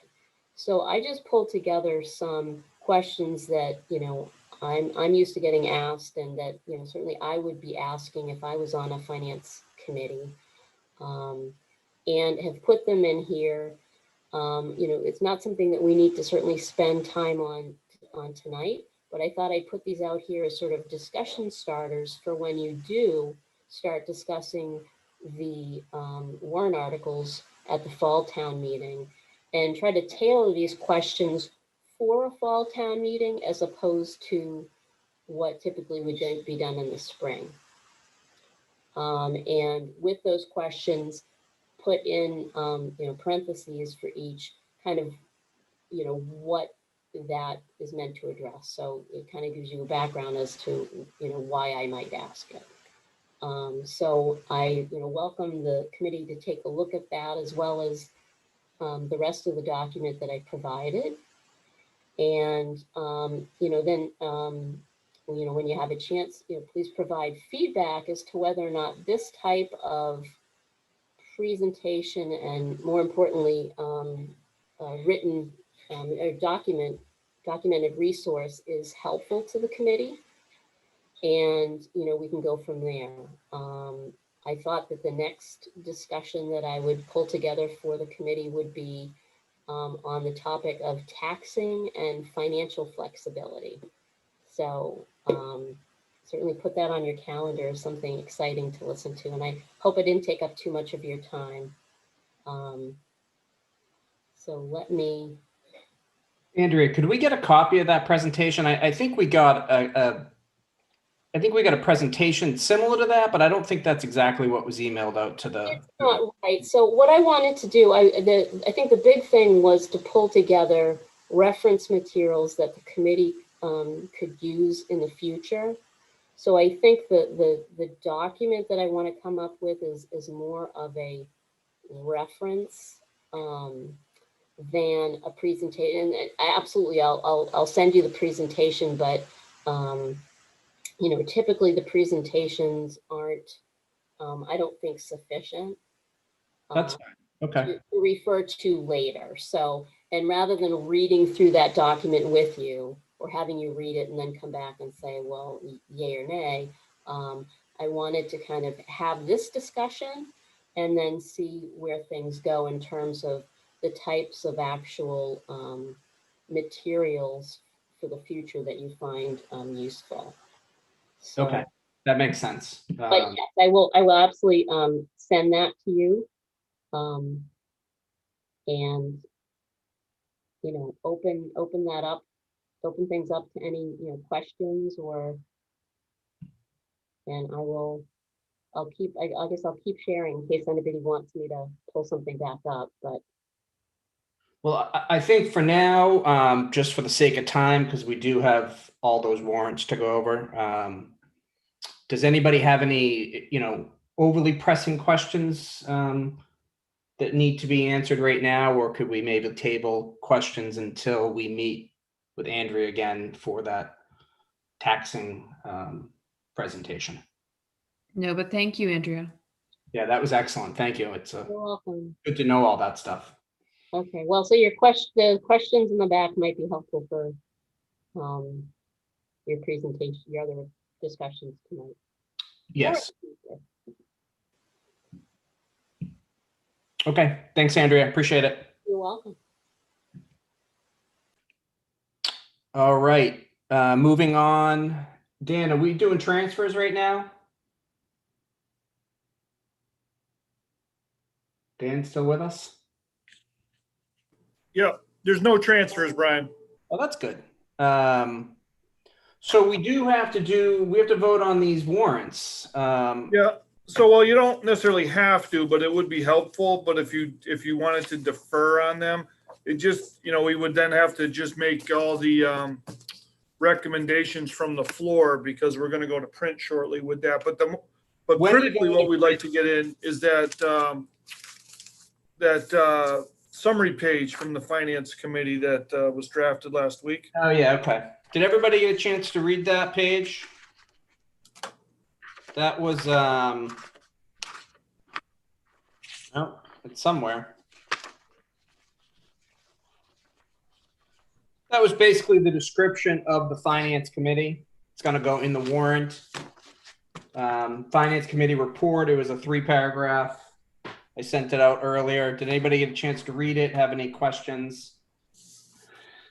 Any changes? I mean, I think it's fairly generic, which I think is fine. I think going forward, we could probably draft something that's a little bit less generic for the next town meeting. But considering the situation we're in right now, I think having it relatively generic is fine. I think we normally would put, Dan, wouldn't we put bios and things of that nature? Well, that was something that Ken, I think, instituted when he became chairman. He wanted to provide a brief background of the members. So when people came in and they saw the finance committee members up on stage, they understood a little bit more about the background that the finance committee members. That's certainly something we can do. In this particular instance, we do have some new members on board that we didn't have bios for, but also knowing the nature of why we're convening the special town meeting being mostly to act on items that got deferred from the spring. We certainly can do that in the spring though. Yeah, I think that's something we can do at next meeting. Yep. And we're under the gun here time wise. Sure. I just think a comment. I thought the value of this was it got away from that biographical focus in the past. I'm not quite sure what value that had, but essentially conveying to the town what sense we had, what report we had to make of the financial condition of the town is really where the substance of this should go. So this tends to do that more than the one that was there last spring that seemed to be more biographical. That's fine. So we can talk about what we want to put in as a committee for next meeting. And if we come up with something different, we can do it. Yeah, George, when we talk about the bios, I'll explain what happened at town meetings where people were saying that the finance committee has no understanding of finance so that's why we instituted the bios, because we had a great group of lawyers and finance people that all had excellent backgrounds. And that's the sole reason why we did it. Right. I think it's for a discussion at a later date. Yeah. Dan, do we need to? I would take a roll call vote to insert that into the warrant. That is a missing component.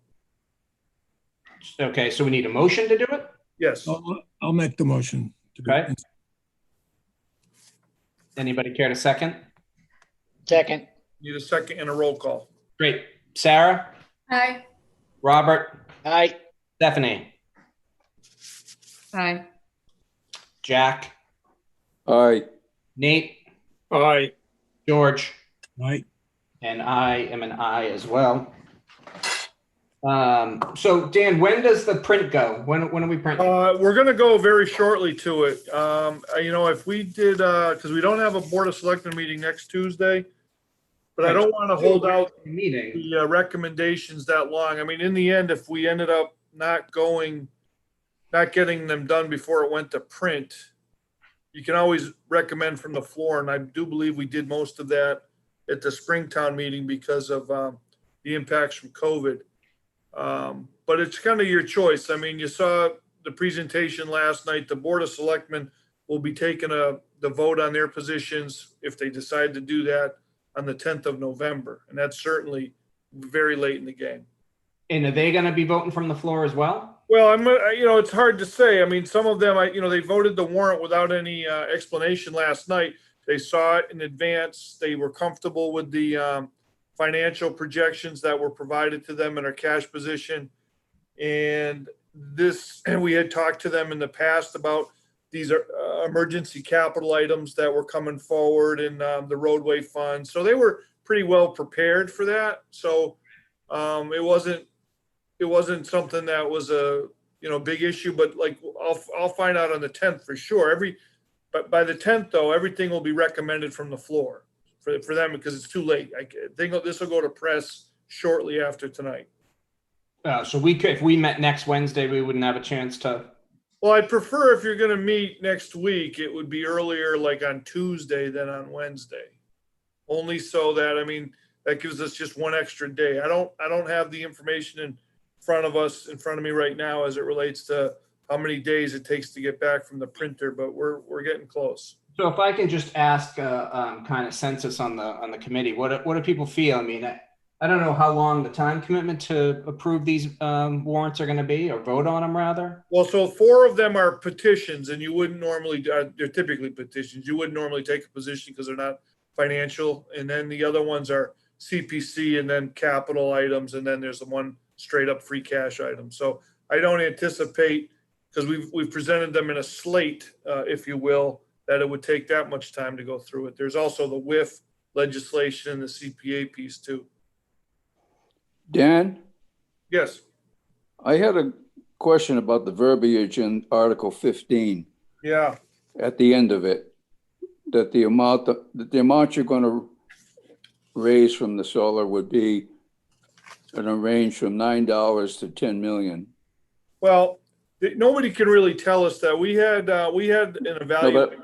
It was just Yeah. Is that what you intended, was $9? No, that's a petition. That's from the petitioner. So I had talked to him early on about his estimate on that, and he was way off what we had generated from a estimate we got from a solar company. I think he meant to say $9 million to $10 million. Right, that's what I thought it should be, yeah. But was that is, under its best circumstance, years ago when the incentives were the highest, it might have yielded maybe $500,000. Yeah, okay, thanks. Do we feel we're ready to vote on these? I'd rather, muscle through here and get it done and perhaps not have a meeting next week. Mr. Chairman, I have a couple of questions for Dan. Shoot. So just procedural to kind of inform the answer that Brian was asking. As you mentioned, it's kind of a slate. So are we able to say with Article 1, do we have to just vote up or down, yay or nay, or can we also recommend reducing it by X%? Yeah, so usually the way that goes is if we know in advance going into the meeting that there's a recommendation different than what was put in the warrant, we'll identify that, and that'll be done on the floor. So we'll have flagged that as something that's going to change, and then we make that insert on the fly at the town meeting itself. As far as recommendations, you can parse that up, if you will, and recommend a certain amount and then not usually explain why you didn't recommend one of the other amounts. So anything's possible, but at this point, because the warrant language is set by the board last night, changes to the dollar values would occur on the floor. Okay, thank you. That's my main question. Yep. I'm comfortable moving through with muscling through, as you said, Brian, but I don't know how the rest of the committee feels. Can I get some commentary from everybody? Any thoughts? Go for it. Anybody else? All right, let's just do it. Let's get it done with, get it over with, and move on. So, are we gonna pull the warrant up on the screen, Dan, or? Yeah, Kyle has it. And just so you know, every one of these votes would have to be done by roll call. Yep. To that, Dan, can we group them together for Yes. some of them? Yes, you could. You could say, for lack of a better phrase, Articles 1 through 3, roll call vote to recommend them all, that type of thing. You could certainly do that. So if we ask in advance if there are any that like anyone has flagged to have specific questions on, we can roll call all of them, then discuss other articles in That's depth. correct. Yeah, you could do that. Mr. Chairman, can I suggest that we do it that way? For brevity's sake, Yes. I like the way you think. I'm not quite sure how I'm going to do that because I've never done this before, but I'm sure everyone's read the articles, so we can kind of try to go through this as quickly as possible. Dan, do you, you said we can group a couple together, such as Article 1. Are there any specifics we could? Well, it's like the finance ones, the capital requests are all something we've spoke to you in the past about those. So like 1 through 3 make the most sense to be a slate if nobody has any individual heartburn with any individual item. Okay, so why don't we do that then? So why don't we take Article 1 through Article 3 as one roll call vote? And before we do the vote, is there anything in particular in those 3 articles that are a thorn in someone's side? Yeah, I've got a bunch of questions. I'm sure everyone's shocked by that. All right, let's go for it then. What are the questions? Okay, so Dan, Article 1, as to my recollection, maybe you presented on this before I joined the committee. We've had on the routine capital budget from free cash. We've had a presentation from police. We've had a presentation from Bruce on the human services grants. I don't recall learning anything about the IT or the natural resources. So can you just give us a sense of what those 2 things are for? So those had asterisks on them. So the capital budget approved them last spring. So natural resources needs a match for the dredging. They got some grants from dredging last year and they need to have a cash match on those to finish that off. And they do periodically have a request for a article for dredging because that is a recurrent type of situation. And speaking with Carl, the director, there's only certain times of the season dredging can take place. And so it's getting ready to get picked up again shortly. So that's why that request came back, because he didn't think we could wait and still activate the use of the grant. And the truck, he is in pretty bad world with this. He actually needs, I think, 2 pickups, but I asked him to hold off on another one till the spring. So those are just coming back to you, and they met the standard for being approved by the capital budget committee.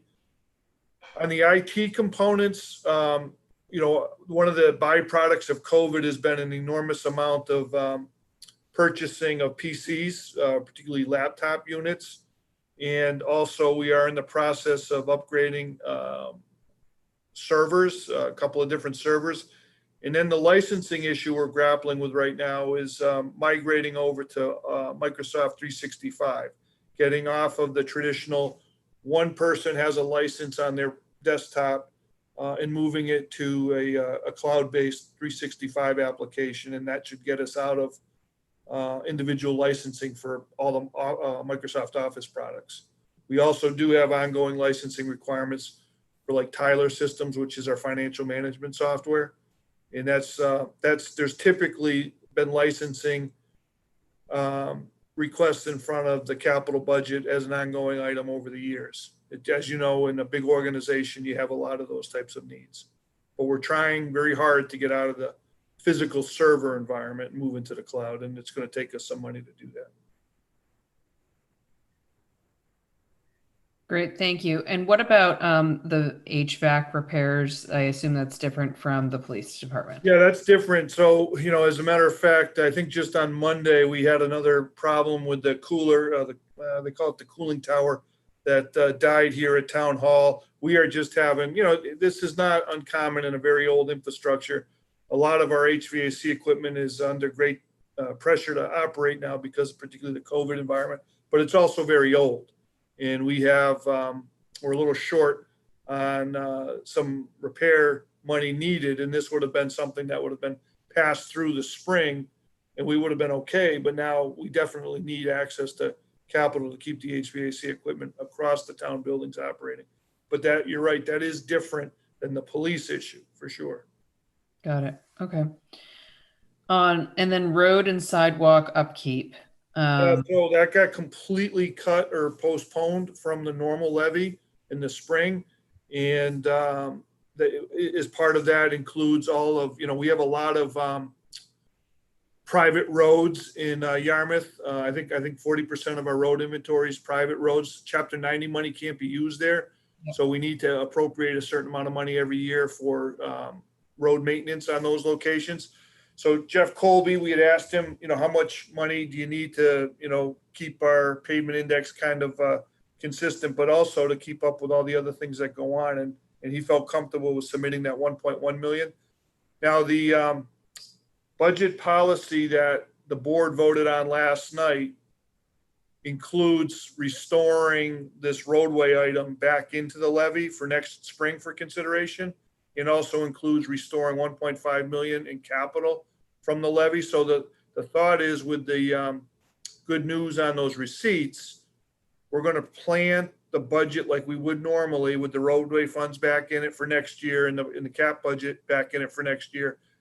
By springtime, the confidence value in the local receipts by the end of February will be pretty high, much higher than it is today.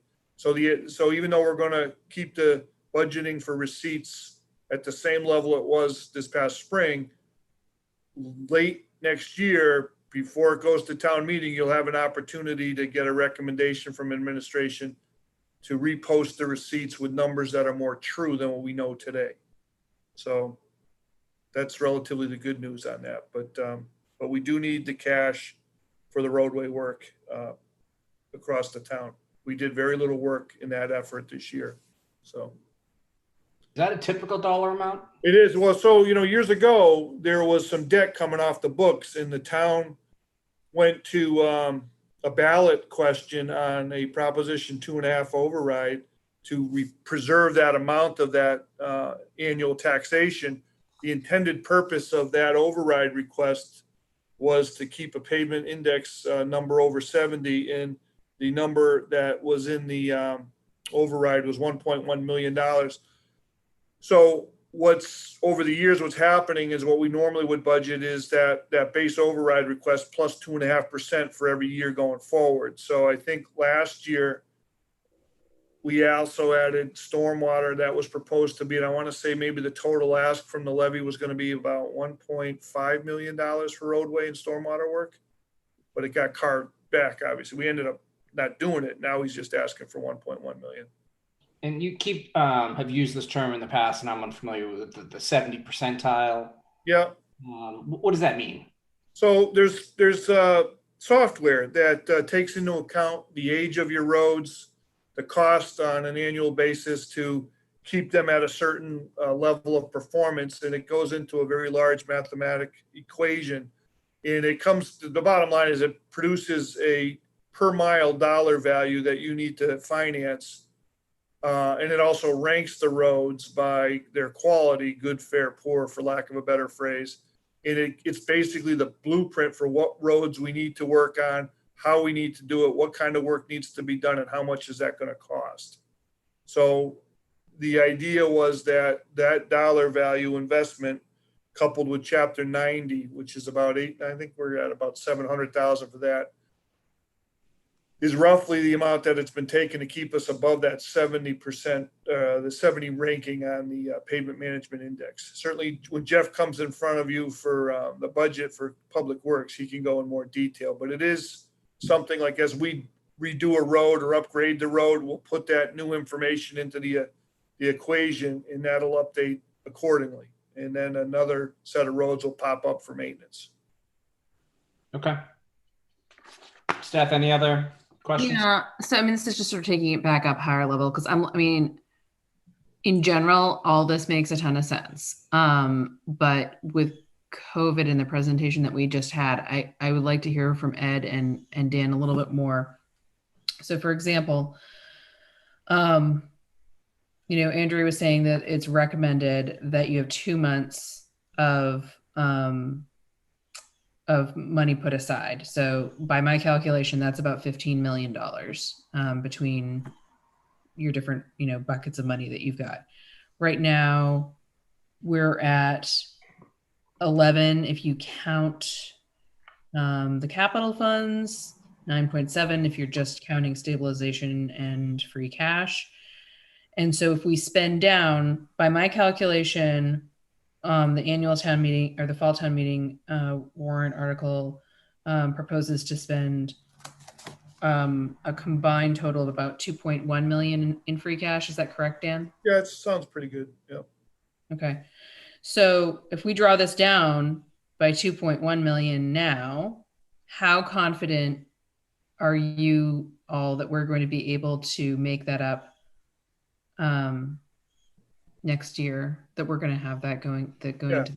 So one thing you'd want to keep in mind is we have a full appropriation. So every recurrent expense item related to salary, health insurance and all that, that's appropriated and accounted for. So in the factor of equation of like how much money do you have available if the bottom dropped out in your budget, right now for the rest of the fiscal year, because everything is funded and there's no shortfall of significance in any of those, we're in pretty good shape. Now, that being said, I would not probably be real comfortable, like I mentioned last meeting, spending the 1.1 million on the roads if we didn't get the news we got last night. So what changed that dramatically was that between the hotel motel, the short-term rental, and the meals tax, I mean, this is kind of like the equation you want to look at. We had planned for like this bottom basement foundation.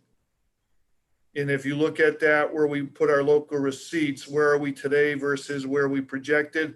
We are like 2/3 to the top of where we would have been with a normal non-COVID year.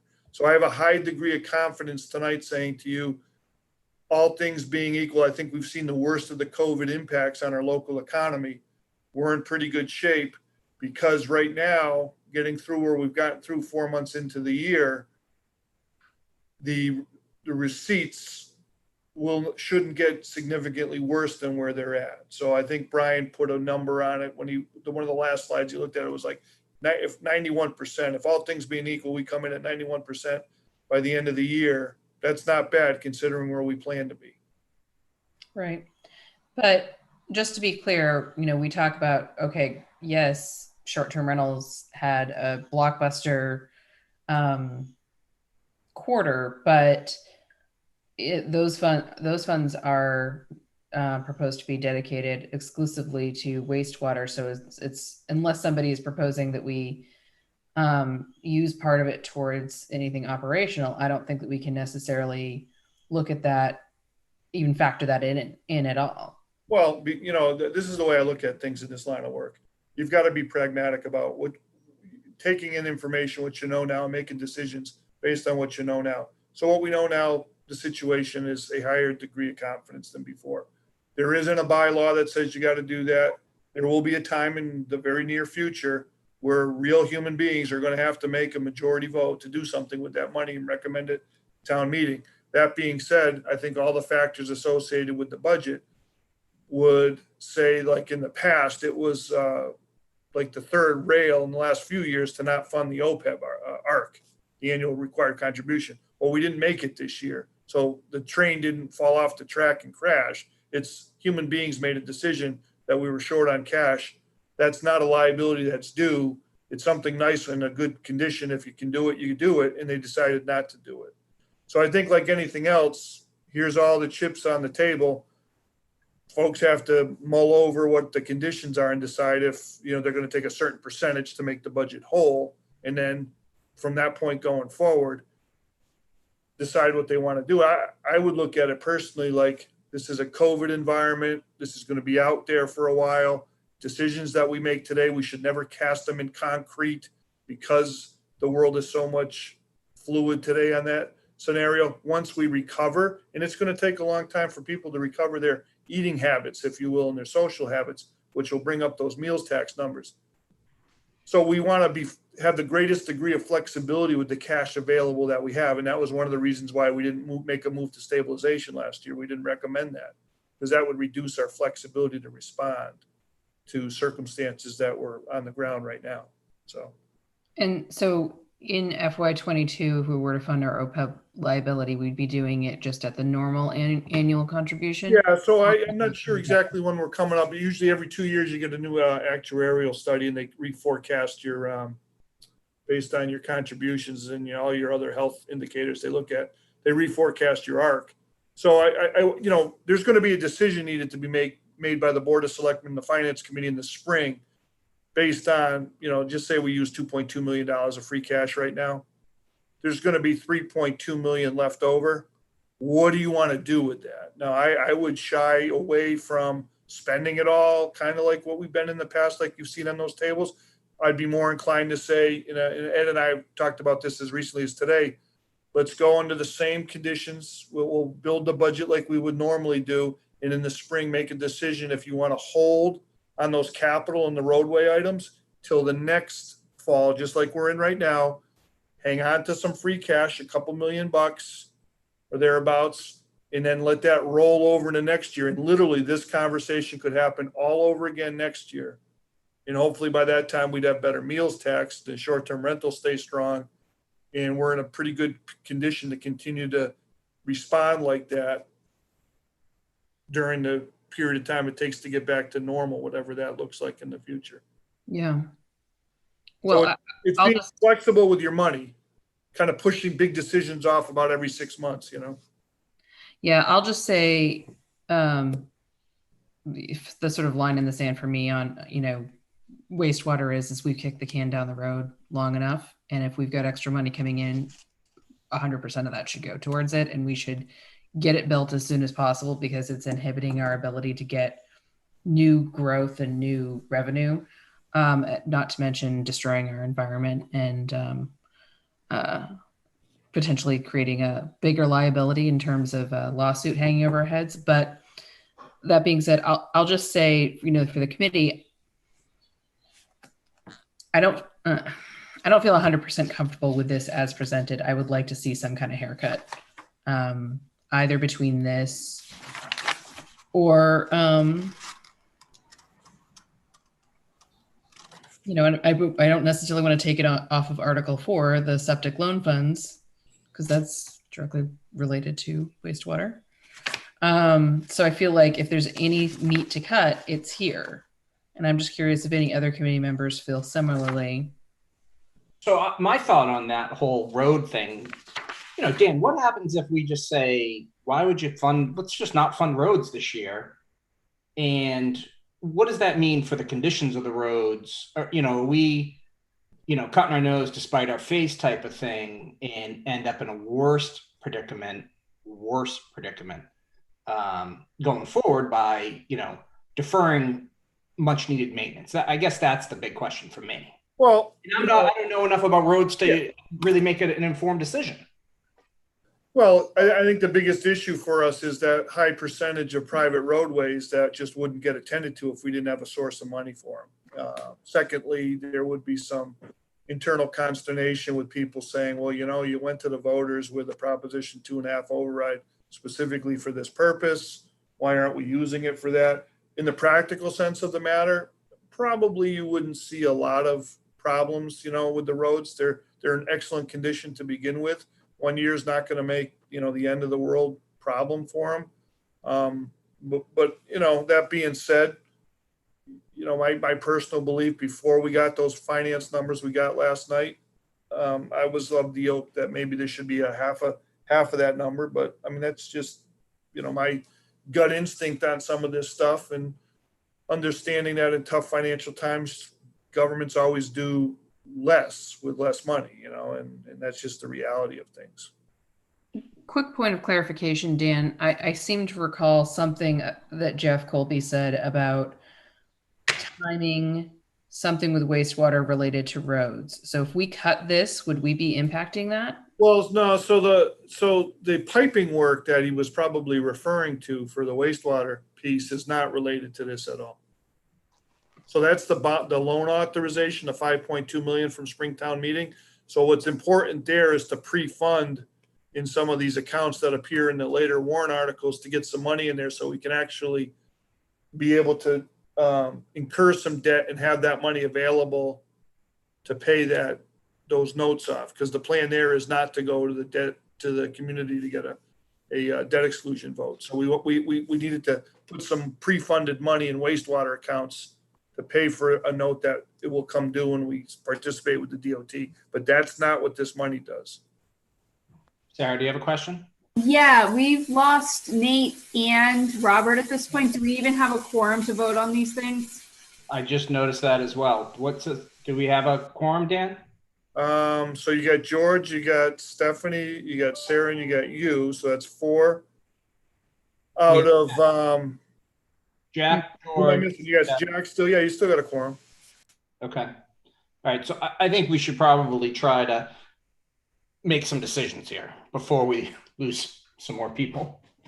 I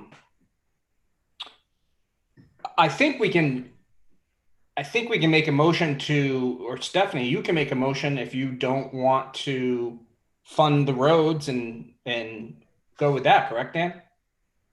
Yeah, I mean, if you, so my recommendation would, I don't know, if you weren't comfortable with the roadway piece, let's vote on what you are comfortable with and leave that for, I mean, again, it's a majority vote, by the way. So if Right. 5 people agree and 2 don't, or 5 people agree and 1 don't, it's what it is. And it's a recommendation.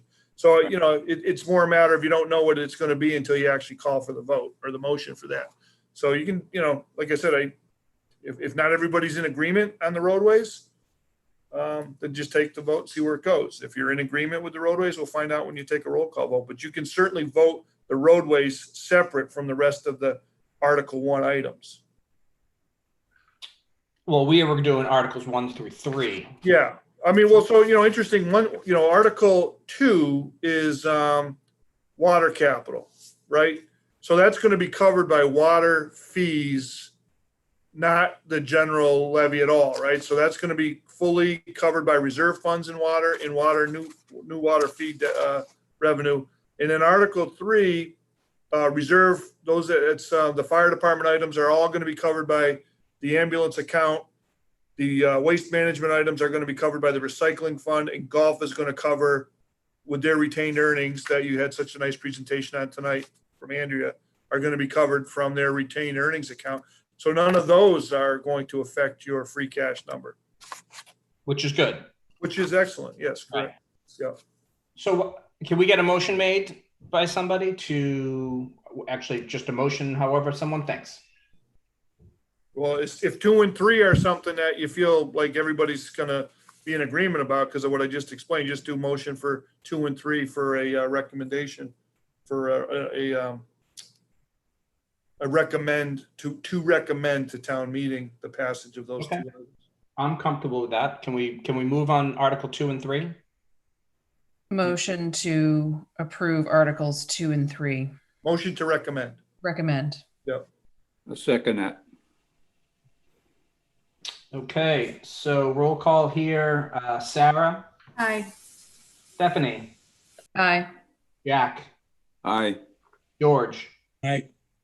myself is aye as well. Why don't we leave Article 1 for a while and we go to Article 4? Sure.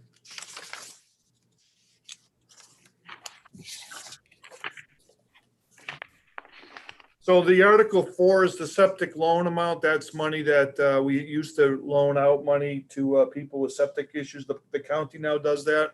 So this is a fund that we asked the state if it was okay to transfer this kind of funding into a wastewater account, and they said it was. And additionally, in order to get Jeff, he was asking for about $510,000 worth of money to pay for the loaning that he needs for the Route 28 project. He needed another source of funds. And so the easiest source that we had available to us that wasn't overly complicated to have access to was $280,000 from free cash. And that would make up Article 4, and that would finance the Route 28 Part 1 project, if you will.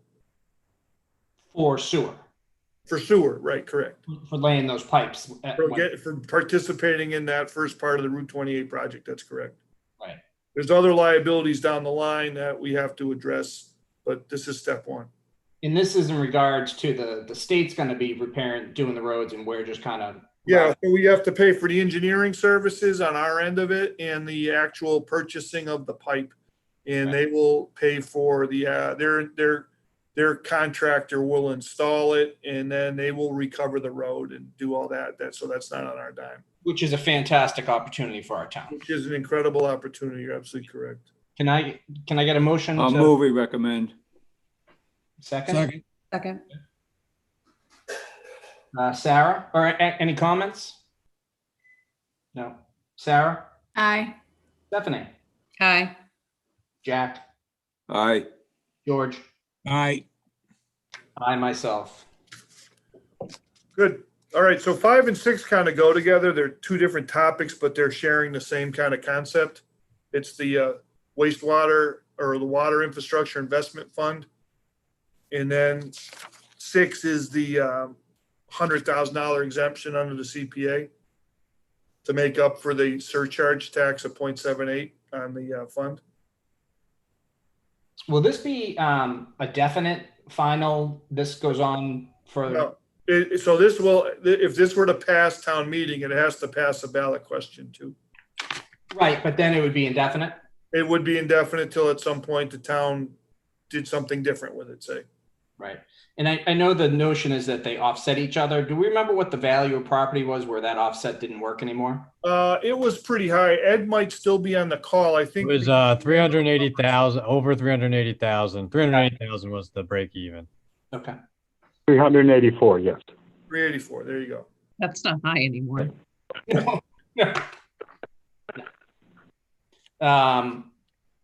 So we can put Article 5 and 6 together. Any discussion? Can we get a motion? I'll move we recommend. I'll second. Sarah?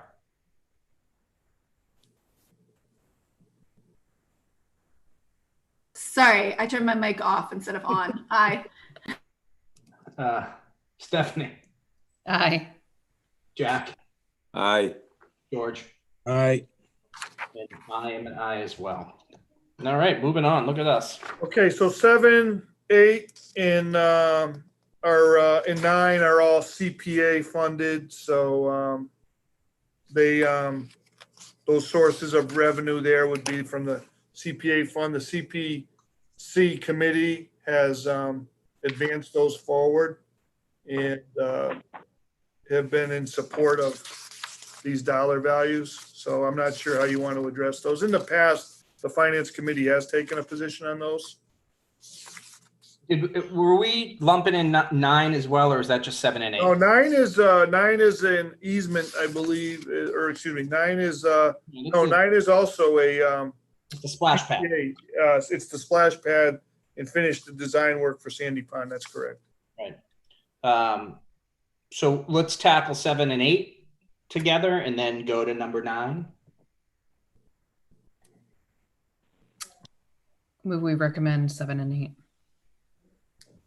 Did you recommend that, Stephanie? Is that a motion? Yep. Okay. Second. Great. Any questions, comments? Hearing none. Sarah? Aye. Stephanie? Aye. Jack? Aye. George? Aye. Myself and I as well. Okay. So that leaves you number 9. Lovely 9. Do we have any discussion on number 9?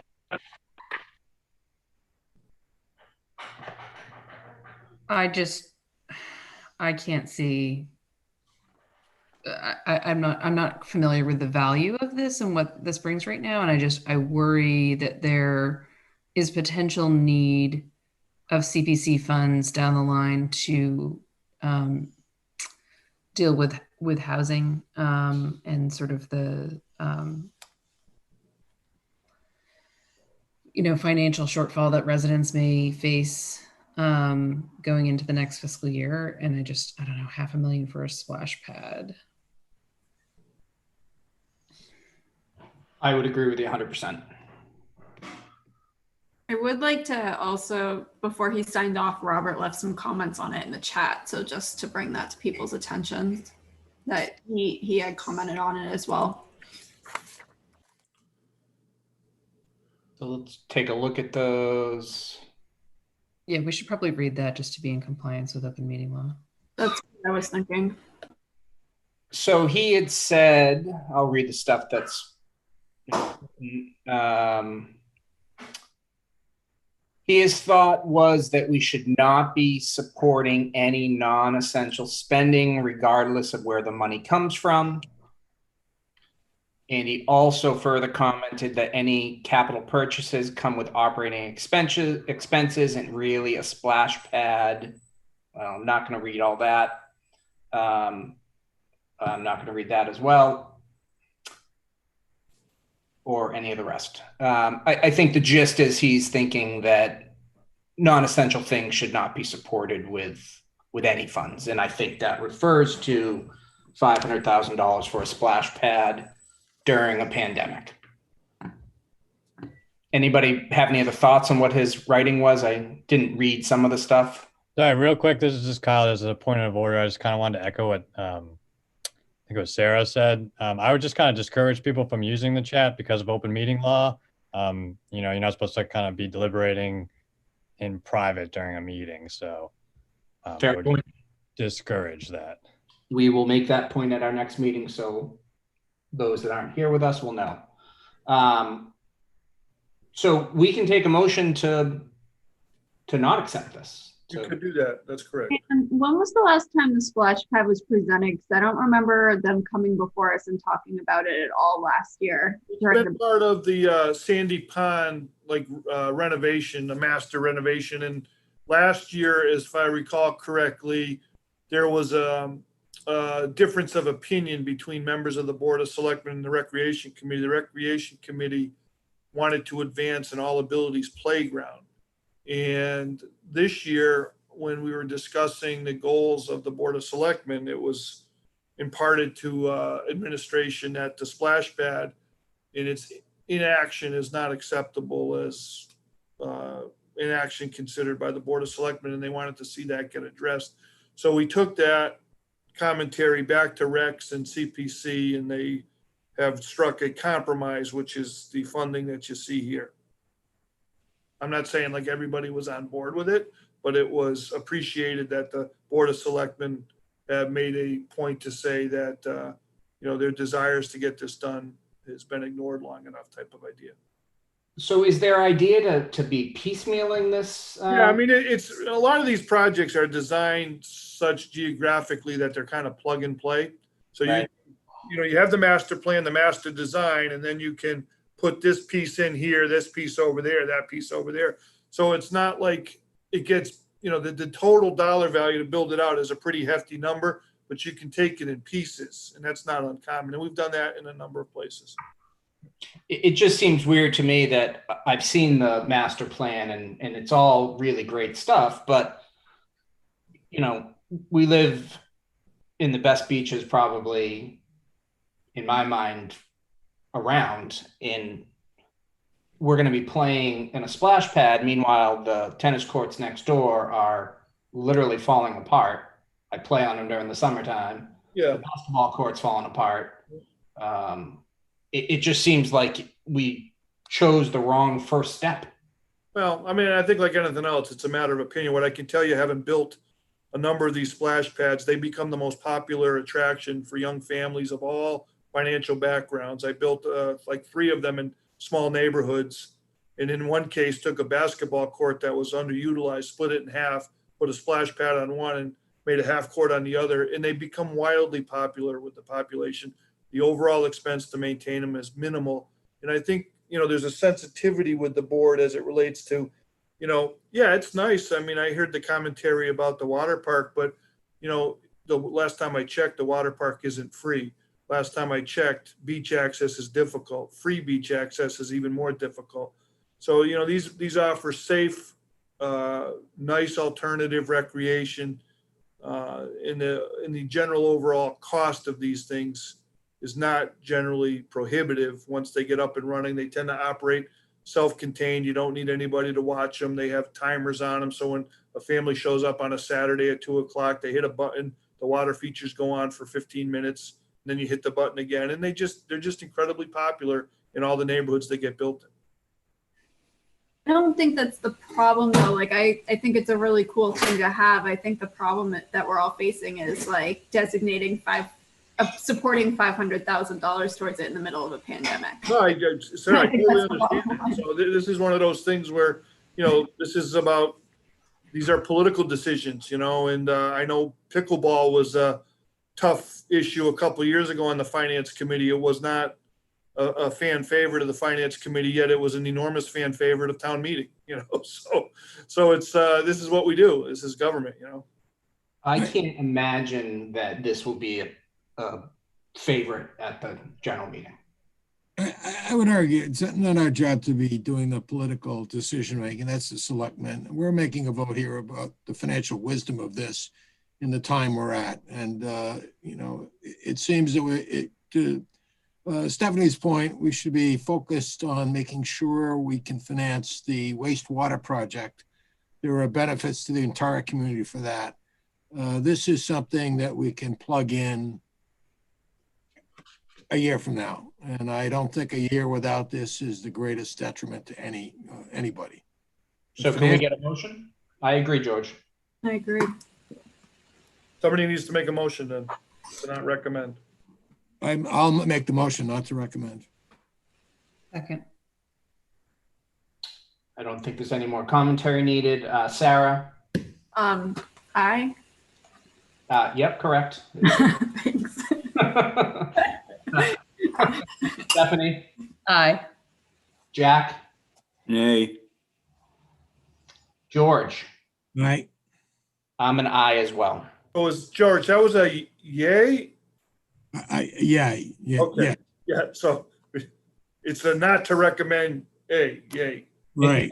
So that's 4-1. Yay. Wait, so, okay, yeah, I was confused too. So it's a No, 4-1 vote not to recommend. Yeah, a yay is not to recommend, correct. Okay. That's oddly converse, I get that. Right, but we were at 4-1, That's correct, my tally. yes. Good, wait a minute, could I, What? go ahead. Jack, What was you the, want to revote? I'm the only nay vote. Yes, right? you Yeah, stand okay. out as a nay vote. A nay vote, Jack, would mean you would recommend this.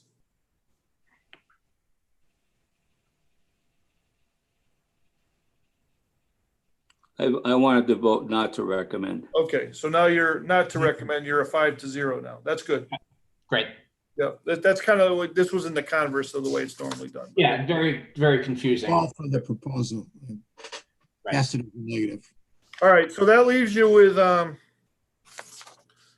let's see, 10 is not something with any that's to facilitate the DPW building, an easement. 11 is, it's more an administrative cleanup on the ownership of Workshop Road. All the records we have say we own it, and town council has recommended that we clear up any confusion. Apparently, the solar developer on one of the projects we have underway now, their finance company was not necessarily comfortable with our explanation of ownership. So this is a way to cure that problem. And there's no financial incurment on that. We don't have to vote on that then, correct? No, so you don't have to. And then the last 12, 13, 14, 15 are petition articles, which you typically wouldn't vote on anyways. But it's your call if you want it. But I know one of them was the single-use water bottle. I don't know if someone wants to vote on that. I know that's a hot topic in everybody's mind. I will say, in my opinion, having, the pandemic that we're in, I can't imagine that if we weren't able to buy water bottles. I know it's not a waterborne pandemic, but it could have been. So I think we could probably abstain from making votes on that unless someone's really, really wants to do it, and then we can. The only thing I want to point out is that we did take a position on the water ban, the water bottle ban last time, because we did have a fairly heated debate. So for continuity, like we did do it before, but I don't think that means we have to do it again. Right. Yeah, this one though, just to clarify, is more broad in its application in that it would go after private business, selling of gallon or less containers, I believe. Yeah. This is Where different. the other one was just the town sponsoring and buying, so. I would have no issue with not taking positions on those. Same. I would move that we defer to the petitioner. Okay, so then you can take no action, there'd be no recommendation, that's how we would print it up in the warrant. Do we need a motion on that? Yeah, you know, why don't you, if you want to group them together, and say, the motion is no recommendation and just get a roll call for all of them. Right, and I think Jack, you made that motion, so we just need a second. Second. Okay. Hearing no comments, we'll move on. Sarah, Aye. Stephanie, Aye. Jack, Aye. George, Aye. and it's aye for myself as well. That brings us back to number 1. Okay, number 1. So I would say it might make sense to vote on the routine capital budget from free cash. And then vote on the road piece. Can we do it? Yeah, that you want to add in, Stephanie, if you want, because we separated the free cash request at the bottom, the human service grants, because those were not capital. So if you want to include those, Yeah. Capital and free cash request. right. So We need a motion. I move to recommend the routine capital budget from free cash and free cash request.